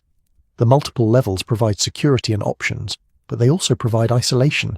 If our opponents chose to confront us there, we'd be far from help and surrounded by stone." Watson felt a chill despite the afternoon warmth. "Perhaps we should meet elsewhere, somewhere public." "No," Holmes said firmly. "Marcelli chose this location because the evidence is here, presumably in those sealed chambers Father Russo mentioned. We can't ask him to extract documents that may be bulky or fragile, to risk transporting them through Rome when the killers are actively hunting such materials. We go where the evidence is, and we accept the tactical disadvantage that creates." They returned to the pension as evening approached, taking a deliberately circuitous route that confirmed Holmes's suspicion. They were indeed being followed, though by whom and for what purpose remained unclear. The grey-coated gentleman had disappeared, but the woman in the excellent hat maintained her distant presence almost mockingly, as if she wanted them to know she was there. Dinner was provided by the nuns again, a simple stew with bread, wine, and fruit for after. They ate in the pensioner's small dining room, alone except for a German couple who spoke softly in their language about tomorrow's touring plans. Normal people doing normal things, Watson thought, while his own party plotted descent into sealed chambers seeking evidence of historical fraud guarded by murderers. Father Russo excused himself early to pray, leaving Holmes and Watson on the balcony watching Rome settle into night. The city's lights spread below them like earthbound stars, and from multiple directions came the evening calls of street vendors, conversations drifting from open windows, music from a distant cafe where someone played guitar with more enthusiasm than skill. "You're worried," Watson said, not quite a question. "I'm calculating," Holmes corrected, but his tone admitted the truth beneath the denial. 3 scholars dead, Watson, 3 brilliant minds extinguished, and we're about to place ourselves in the exact circumstances that might have killed them. Isolated location, valuable knowledge, motivated opponents. The variables are unfavourable. We could still decline, telegraph Marcelli, arrange. Something safer? And risk him being the fourth corpse before we find an alternative? No. Tomorrow we descend into Rome's foundations. We confront whatever evidence Grimsby died protecting, and we survive by being cleverer than our opponents expect. Holmes turned from the city lights, his face showing resolve mixed with something else. Excitement, perhaps, or the peculiar satisfaction of a man approaching a challenge worthy of his abilities. Besides, Watson, when have we ever chosen safety over truth? Never, Watson admitted, which is why my life expectancy is significantly shorter than my medical training would suggest it should be. Holmes laughed, a sound that rang genuine and warm in the Roman night. Then tomorrow we either emerge with answers that might rewrite history, or we don't emerge at all. Either outcome seems preferable to going home having learned nothing. Watson couldn't quite agree with that logic, but he recognized its inevitability. They'd come too far, invested too much, lost too many scholars to turn back now. Tomorrow's descent was fixed as surely as tomorrow's sunrise. All that remained was to see what waited in the darkness beneath Rome's foundations, truth, danger, or that combination of both that had characterized this entire pursuit. The city continued its nighttime symphony, indifferent to their plans and fears. Somewhere in those streets, Dr. Vincenzo Marcelli prepared to reveal secrets that powerful people had killed to suppress. Somewhere, those same powerful people plotted to ensure those secrets remained buried. And in the middle, 3 travellers from England sat watching lights and wondering whether tomorrow would bring revelation, or merely continuation of a pattern that had already claimed too many lives. Rome had survived emperors and barbarians, popes and revolutions. It would survive whatever tomorrow brought. The question was whether Holmes, Watson and Father Russo would survive with it. The balcony offered no answers, only more city lights and distant music and the eternal patience of stone that had witnessed every human drama and forgotten most of them. Watson rose finally, seeking sleep before tomorrow's challenges. Behind him, Holmes remained at the rail, a silhouette against Rome's glow, thinking thoughts Watson couldn't guess and wouldn't interrupt. Tomorrow the descent. Tomorrow the truth, whatever form it took. Tomorrow the ancient city would open its depths and reveal what it had been hiding for 2,000 years. Or it would keep its secrets, as it had for so long, and 3 more foreigners would join the countless others who'd come seeking Rome's mysteries and found only their own limitations. The city, eternal and indifferent, would endure either way. The day of reckoning arrived with deceptive normalcy. Roman suns spilling through shutters, pigeons cooing their territorial disputes, the fountain in the courtyard maintaining its liquid conversation with stone. Watson woke with that peculiar clarity that sometimes precedes significant events, as if his body understood that today required full alertness, despite his mind's desire to linger in sleep's safety.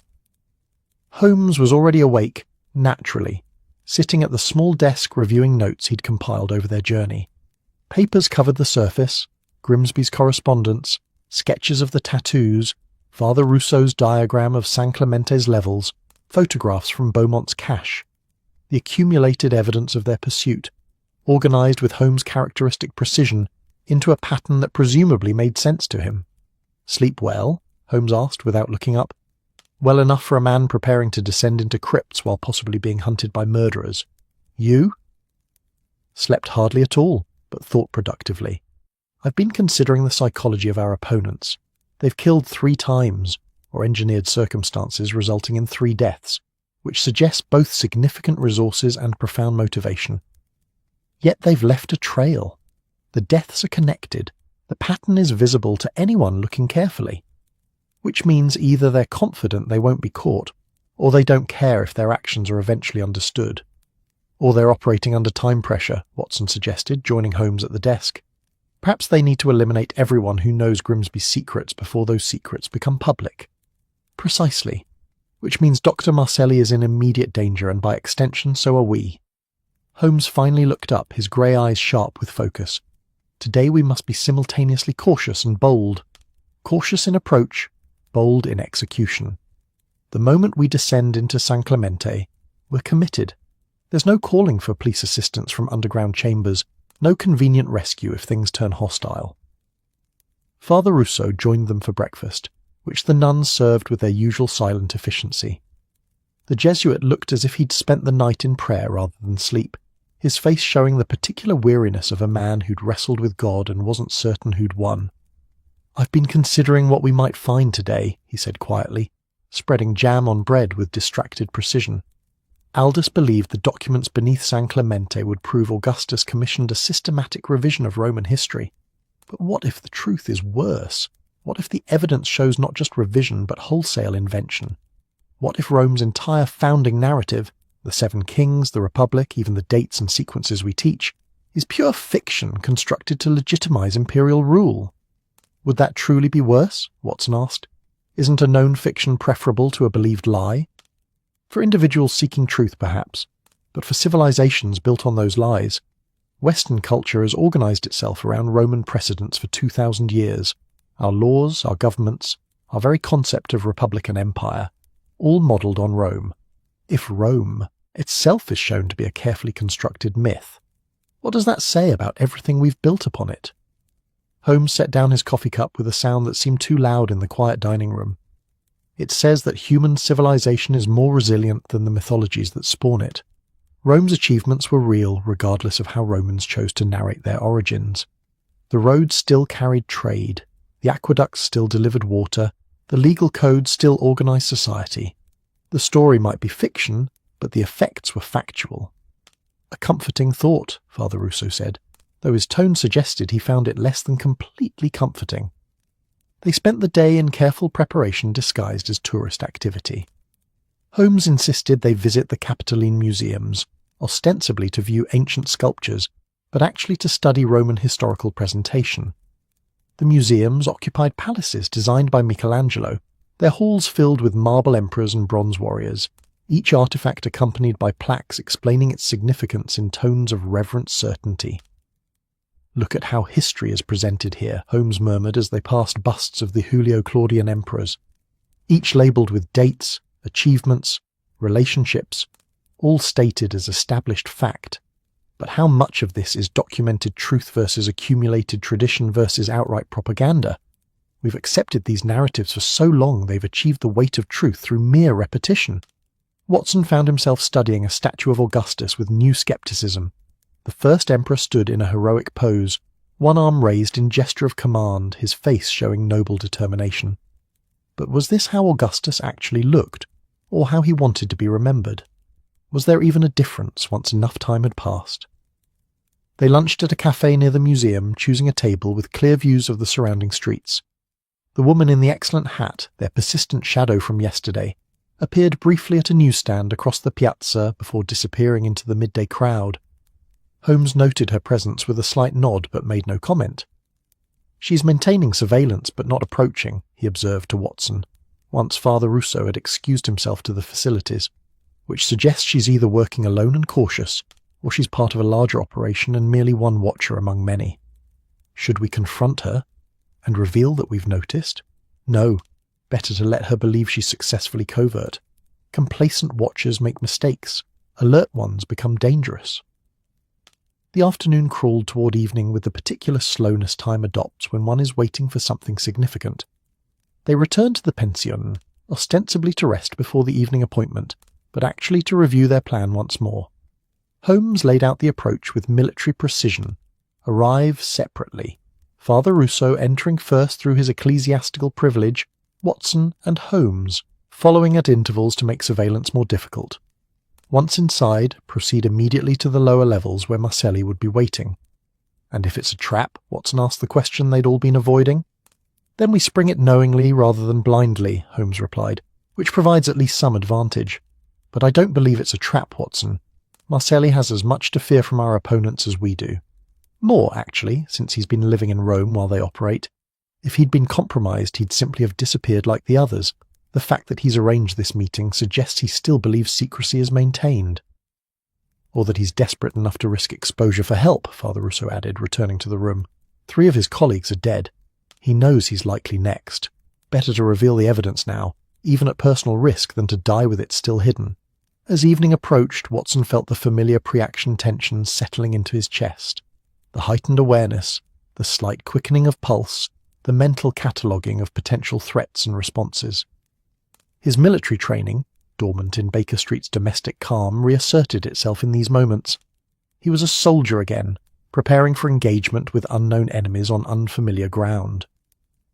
They departed the pensione as dusk gathered, the Roman sky deepening from blue to purple while street lamps flickered to life throughout the district.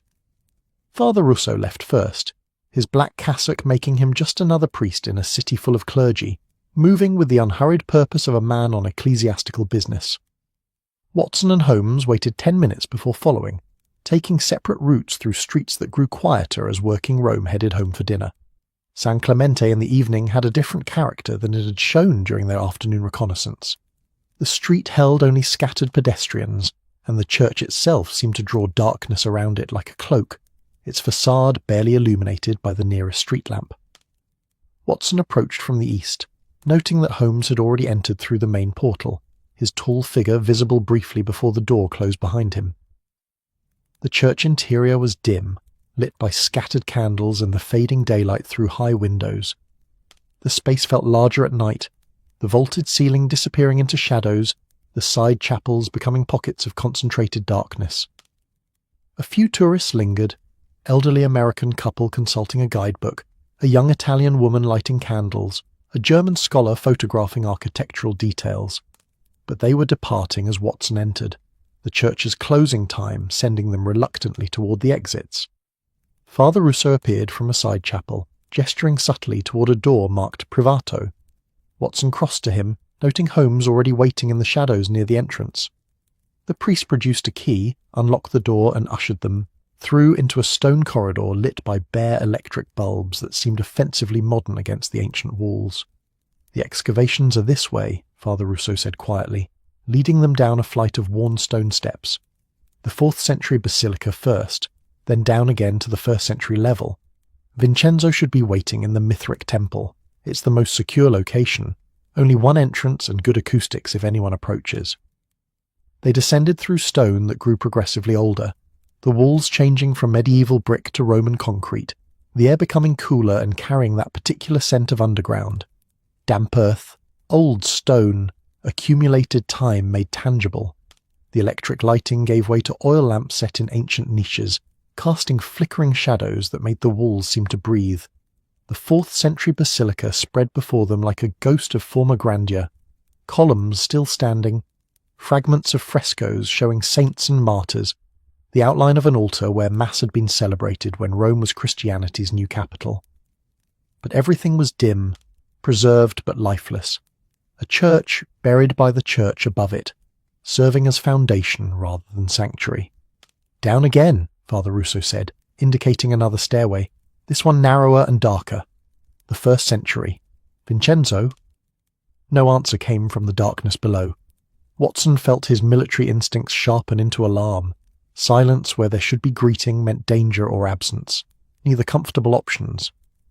Holmes had already drawn ahead, moving down the stairs with the careful quietness of a man expecting trouble. The 1st century level was darker still, the oil lamps fewer and the spaces between them longer. They were beneath street level now, beneath the water table even, the air distinctly damp and the walls showing moisture stains where groundwater seeped through ancient mortar. This was Rome as it had existed 2,000 years ago, before the medieval city had buried it, before Christian basilicas had replaced pagan temples, when the empire was young and Augustus was consolidating power through conquest, and, if Grimsby was right, through systematic historical revision.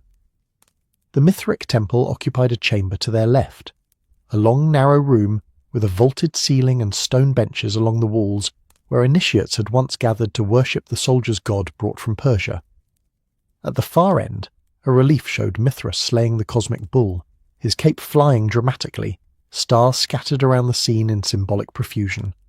The carving was remarkably preserved, protected by burial from weather and vandalism, showing the god's face with expression of concentration rather than triumph, as if killing the bull was duty rather than glory. And beneath the relief, slumped against the altar, was Dr. Vincenzo Marcelli. Watson reached him first, the doctor's training overriding caution, checking for pulse even as his mind registered what his eyes had already understood. Dead, perhaps an hour, the body still warm but the eyes already showing the clouded fixity of life departed. No visible wounds, no signs of struggle, just a middle-aged man who appeared to have sat down and stopped living. "Heart failure," Watson said quietly, his fingers still on the cooling throat where no pulse beat. "Just like the others." "Not heart failure," said a voice from the darkness near the temple entrance. "At least, not natural heart failure. A drug administered carefully can mimic cardiac arrest beautifully, particularly in subjects already under stress. Poor Dr. Marcelli was very stressed when I visited him this afternoon." 3 figures emerged from the shadows, the woman in the excellent hat, accompanied by 2 men whose bearing suggested military training despite civilian clothes. The woman's face showed cultured elegance and complete absence of warmth, her eyes moving efficiently between the 3 intruders, calculating threats and responses with professional precision. "Mr. Sherlock Holmes," she said, and her accent was educated Italian with traces of something else, German perhaps, or Austrian. "Dr. Watson, Father Rousseau. You've led us on an interesting chase across Europe. I'd hoped you might prove more troublesome, but in the end, you've simply delivered yourselves to precisely where we needed you, alone, underground, conveniently isolated from assistance." Holmes had frozen at Marcelli's body, his hand resting on the dead man's shoulder, his face showing an emotion Watson rarely saw, genuine remorse. "You killed them all. Grimsby, Beaumont, Weber, Marcelli. 4 brilliant scholars murdered for knowing history that contradicted your preferred narrative. Not my narrative, Mr. Holmes. I'm merely an instrument of interested parties who recognize that certain truths are incompatible with necessary social stability. Professor Grimsby's evidence, his proof that Rome's founding mythology was Augustan propaganda, represents a threat not just to historical understanding, but to the entire structure of Western civilization's self-conception. The Catholic Church, European monarchies, modern republics, all have built their legitimacy on Roman precedent.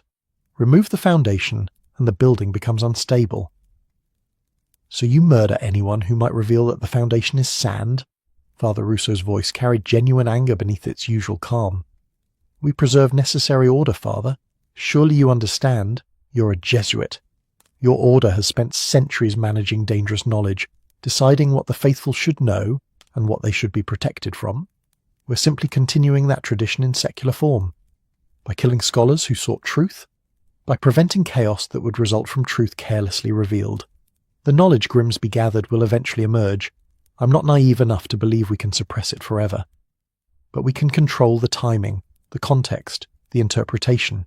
50 years from now, 100 years, when society is ready for such revelations, the information can be released in scholarly forums where it will be debated and absorbed gradually rather than exploding as scandal. But not now, not yet." Holmes had been listening with the stillness of a coiled spring, his mind clearly racing through options, calculations, possibilities. "And us? You've brought us here to add 3 more bodies to your count. That seems rather excessive even for preserving social stability." The woman smiled, and it was the coldest expression Watson had ever seen. "You've given us several options, actually. You could die here, a regrettable accident during unauthorized exploration of unstable ruins, or you could accept employment. My superiors are always interested in talented individuals. Mr. Holmes, your abilities would be valuable in managing other threats to social order. Dr. Watson, your military experience and medical knowledge have applications. Even Father Rousseau, a progressive Jesuit willing to work within institutions rather than against them, quite useful." "You're offering us a choice between death and collaboration," Watson said, his hand moving subtly toward the revolver he'd brought despite Holmes's suggestion that it might be unnecessary. "I'm offering you survival in exchange for recognizing reality. The world requires management, Doctor. It requires people willing to make hard choices to prevent harder consequences. Join us, and you'll have resources, influence, the satisfaction of serving stability rather than chaos. Refuse, and you'll join Dr. Marcelli in becoming unfortunate casualties of your own curiosity." The 2 men with her had shifted positions, blocking the temple entrance, their hands inside their coats where weapons presumably waited. Watson calculated angles. He might draw and fire before they reacted, might drop one, possibly both if lucky. But that still left the woman, who almost certainly was armed herself, and even if they won the immediate confrontation, they'd be trapped underground with bodies and no clear way to explain their presence to Italian authorities who might be part of the same network that employed their attackers. Holmes's voice, when he spoke, carried a tone Watson had learned to recognise. Not fear, not defiance, but the peculiar calm of a man who'd seen the chessboard 3 moves ahead of everyone else. Your offer is intriguing, but I'm curious about one thing. You've prevented Grimsby's evidence from being published, killed everyone who might have copied or shared it. But you haven't asked us what we found in Professor Beaumont's luggage, or whether we've made copies, or who else we might have shared information with, which suggests either remarkable confidence that you've contained everything, or remarkable carelessness about loose ends. The woman's expression flickered, just slightly, but enough to show that Holmes had touched on something she hadn't fully considered. Professor Beaumont's materials have been recovered. We found the left luggage key and her effects. The key we found, Holmes corrected gently, which means you found a different key, probably planted by Beaumont as misdirection. The materials we recovered from Gare du Nord, photographs, documents, Grimsby's analysis, are currently with a solicitor in London under instructions to publish if we fail to return within a fortnight. So you see, killing us becomes rather counterproductive. The information you're trying to suppress would simply become public, attributed to 3 dead investigators, which would generate far more attention than quiet scholarly revelation. Watson watched the woman process this, saw her recalculate, saw the 2 men tense as they waited for orders. The moment balanced on edge. Kill them and risk exposure.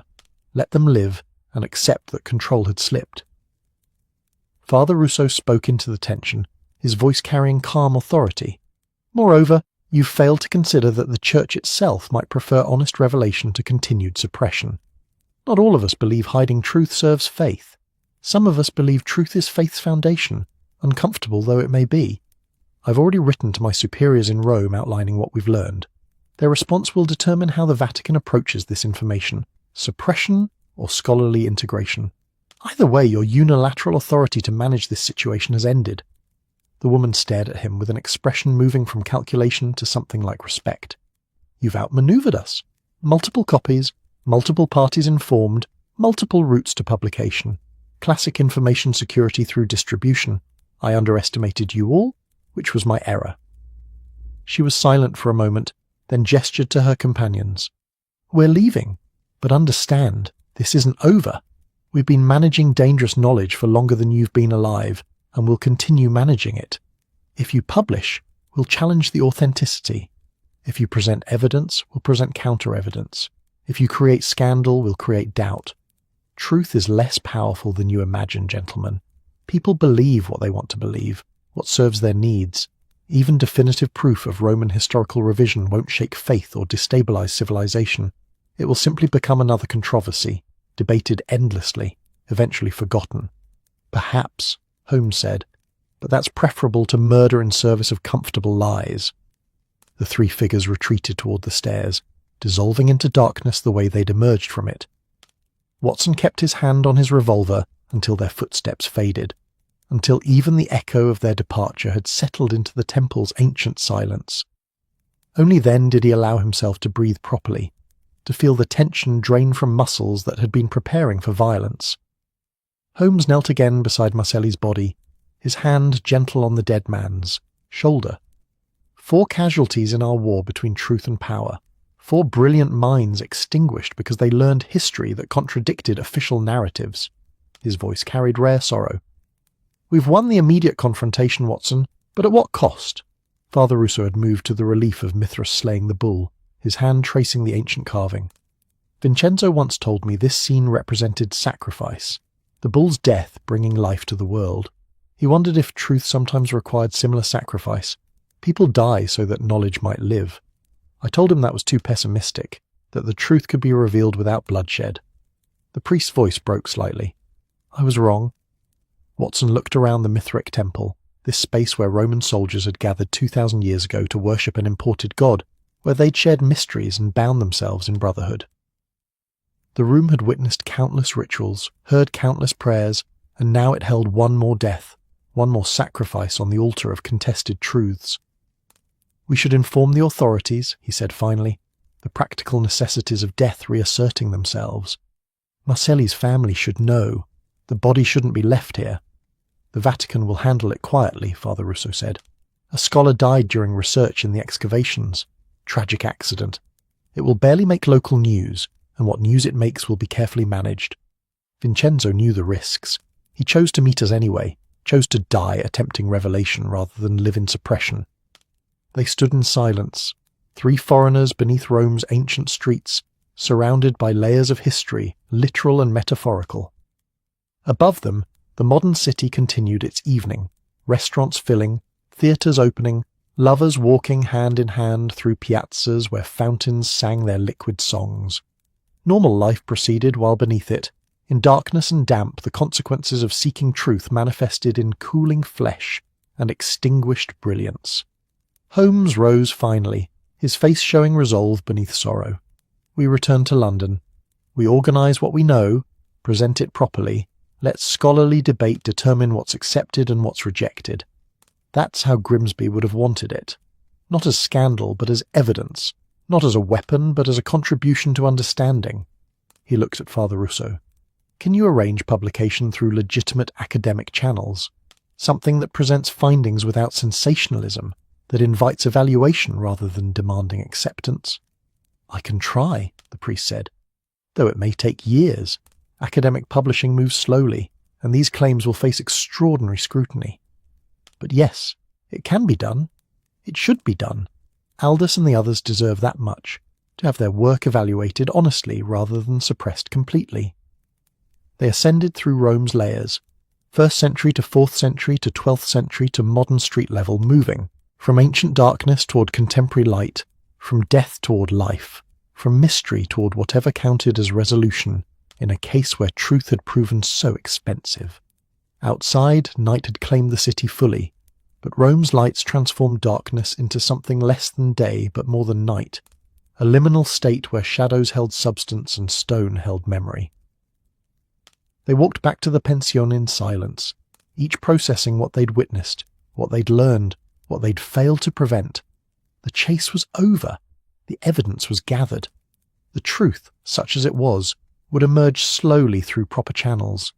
4 scholars had died for it, and countless others had killed to suppress it, and in the end both sides might discover that truth mattered less than they'd imagined, that civilization was more resilient than its founding myths, that faith could survive historical complexity, that power based on lies was weak regardless of how carefully those lies were maintained.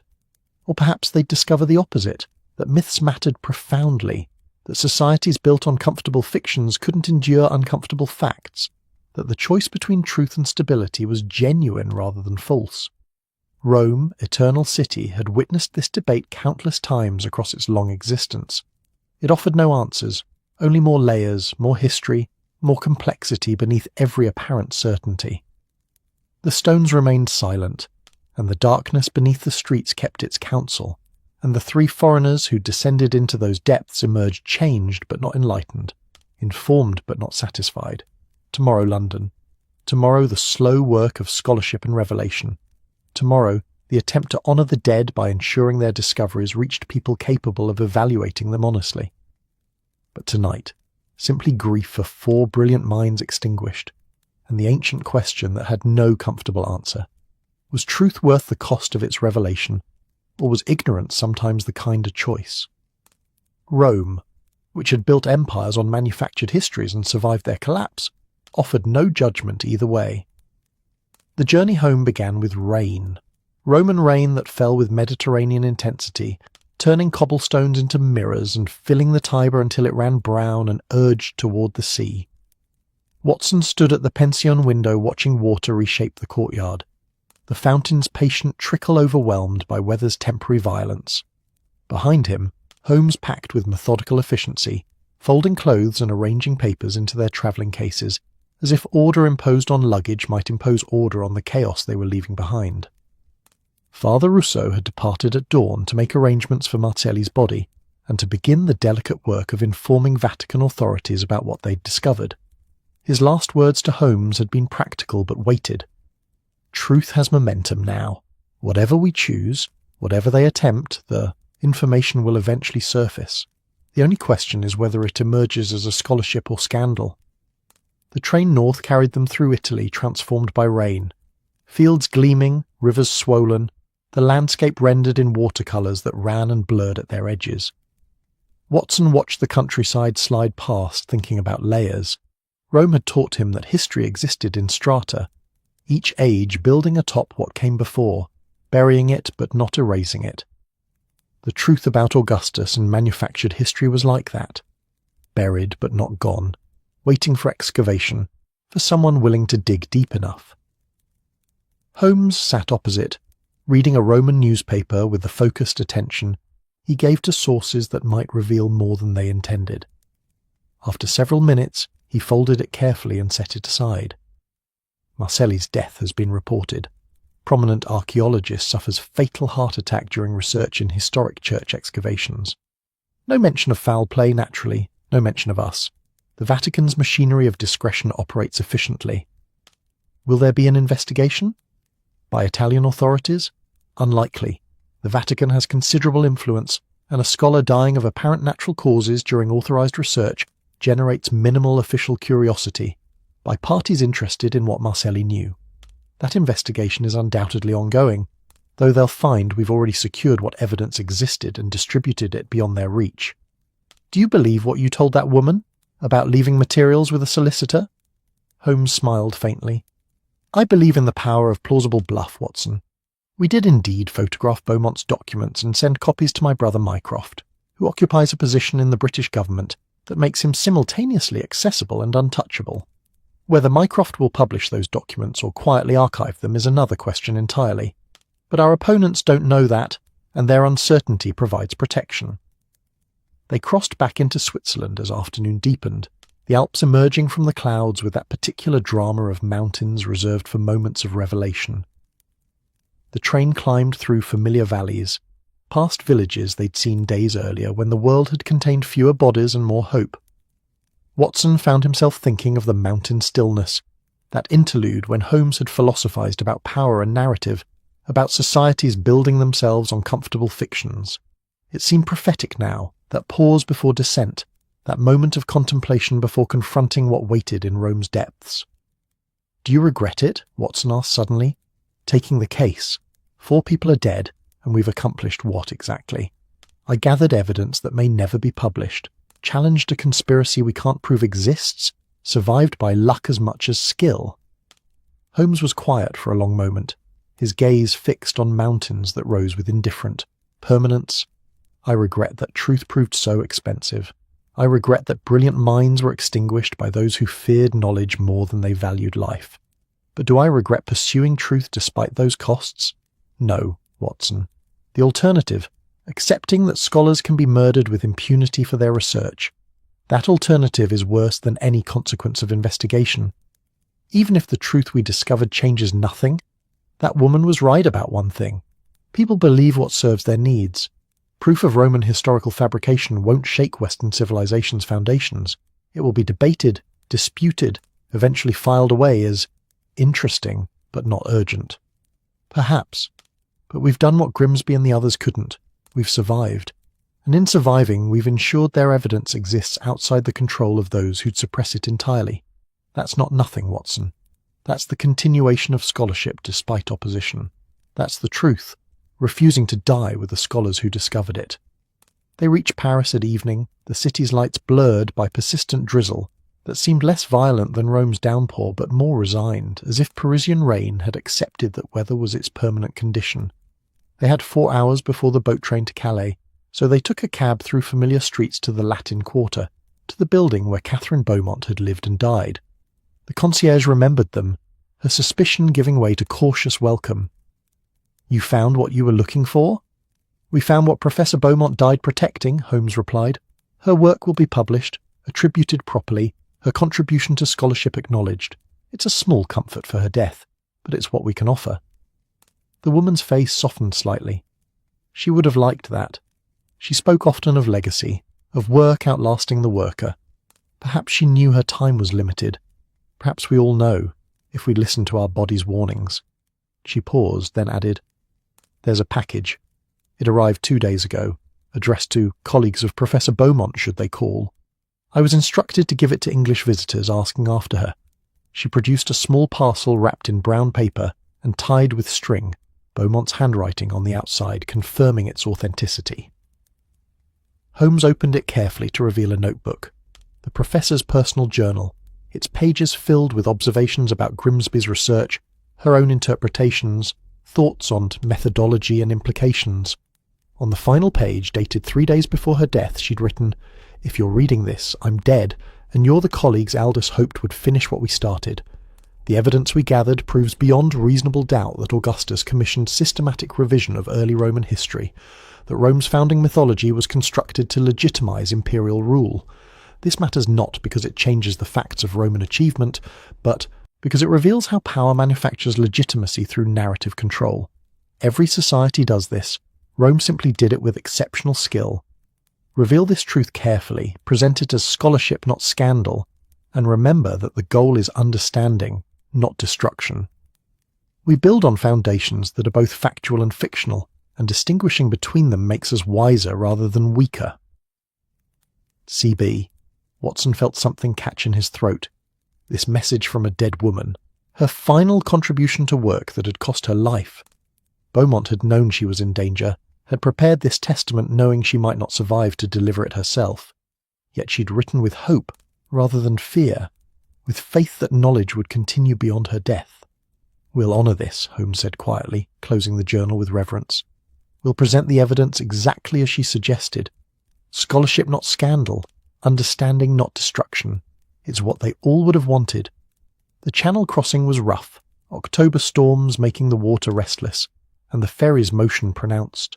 Watson spent it on deck despite the cold, watching England approach through spray and wind, feeling the journey complete itself with each nautical mile.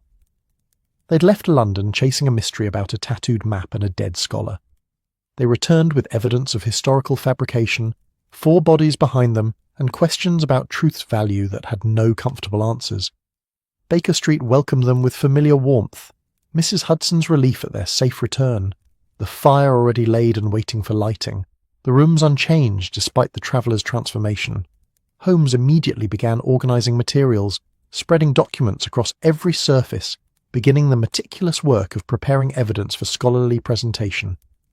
Watson excused himself to his own room, suddenly exhausted by travel and by the accumulated weight of everything they'd witnessed.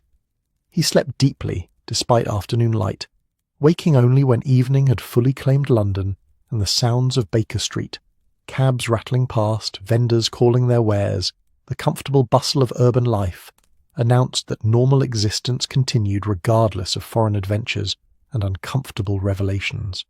He found Holmes at his desk, writing with the focused intensity that meant his mind had found its purpose. Without looking up, Holmes said, "Mycroft called while you slept. He's reviewed the materials we sent, consulted with his colleagues in government, and reached a conclusion that's simultaneously disappointing and predictable. The evidence will be archived, made available to qualified scholars through proper channels, but not actively publicised. The reasoning is sound, if frustrating. Dramatic revelation would generate more heat than light, would provide ammunition for every conspiracy theorist and political radical, and would undermine confidence in historical scholarship. Generally, better to let it emerge gradually through academic discourse. So Grimsby's evidence disappears into archives, just like the original Roman documents disappeared into Vatican chambers. We've accomplished nothing. We've accomplished survival, Watson, which is not nothing, and we've ensured the evidence exists in multiple locations, accessible to scholars willing to look for it. That's more than Grimsby achieved, more than Beaumont or Weber or Marcelli managed. Their deaths have meaning because their work survives them." Watson moved to the window, looking out at Baker Street's evening pageant. Normal people doing normal things, returning from work, visiting shops, meeting friends for dinner. None of them knew or cared that Roman history might be fabricated, that founding mythologies might be propaganda, that truth and comfortable fiction competed constantly for supremacy in civilization's foundations. "Perhaps that woman was right," he said quietly. "Perhaps people believe what serves their needs regardless of evidence. Perhaps truth matters less than we want it to. Or perhaps truth matters precisely because it resists easy acceptance," Holmes replied, joining him at the window. "Roman evidence will circulate among scholars. Some will embrace it, some will challenge it. Most will continue teaching traditional narratives because that's easier than revision. But the seed is planted, Watson. Knowledge, once released, has its own momentum. 100 years from now, 200 years, historians will look back at this moment as when Roman historiography began its long transformation from accepted wisdom to acknowledged mythology. We won't live to see that transformation complete, but we've contributed to its beginning. By surviving, and by ensuring that 4 brilliant scholars' final work reached audiences capable of evaluating it honestly. That's legacy, Watson. That's how truth advances, incrementally, gradually, through accumulated scholarship rather than dramatic revelation. It's less satisfying than exposing conspiracies and changing civilization overnight, but it's how actual change occurs. Mrs. Hudson appeared with tea and news that Inspector Lestrade had called earlier, wanting details of their continental journey. Holmes promised to visit Scotland Yard the next day with whatever information could be shared, without compromising ongoing Vatican investigations or endangering Father Rousseau's position. They took their tea in companionable silence, watching London settle into night. The city's lights came on gradually, gas lamps flickering to life along Baker Street, windows glowing with domestic warmth, the whole urban landscape transforming from daylight's harsh clarity to evening's gentle ambiguity. In this light, everything seemed both more real and less certain, as if night acknowledged that truth itself existed in degrees, in layers, in complexity that resisted simple categorization. Watson thought about Rome, the visible city and the buried cities beneath it, each layer authentic, yet each presenting only partial truth. Perhaps that was civilization's actual condition. Layers of accumulated narrative, some factual and some fictional, all supporting what came after, all contributing to what humans called history, but which was really just collective memory, necessarily selective, inevitably biased. "Will you write this up?" Holmes asked. "Add it to your chronicles of our adventures?" "I don't know. It doesn't have a satisfying conclusion. No villain arrested, no clear victory, just survival and partial revelation, and questions without comfortable answers." "Then it's perfect," Holmes said with unexpected warmth. "Most of life lacks satisfying conclusions, Watson. Most mysteries resolve into ambiguity rather than clarity. Write it honestly. 4 scholars died pursuing historical truth. We investigated, we survived, we ensured their work continued. Let readers draw their own conclusions about whether truth was worth the cost." Watson considered this, turning it over in his mind like a puzzle whose solution kept shifting. Perhaps that was the point. Not to provide answers, but to pose questions. Not to resolve uncertainty, but to acknowledge it honestly. People had died. Evidence had been gathered. Truth had proven expensive. What anyone did with those facts remained open, unfinished, dependent on choices not yet made. Outside, London continued its ancient dance. Part Roman settlement, part Saxon town, part medieval city, part Victorian metropolis. Each layer authentic, each containing both truth and mythology. All of it contributing to what Londoners called their history, but which was really just agreed upon narrative, useful fiction mixed with documented fact in proportions that nobody could definitively determine.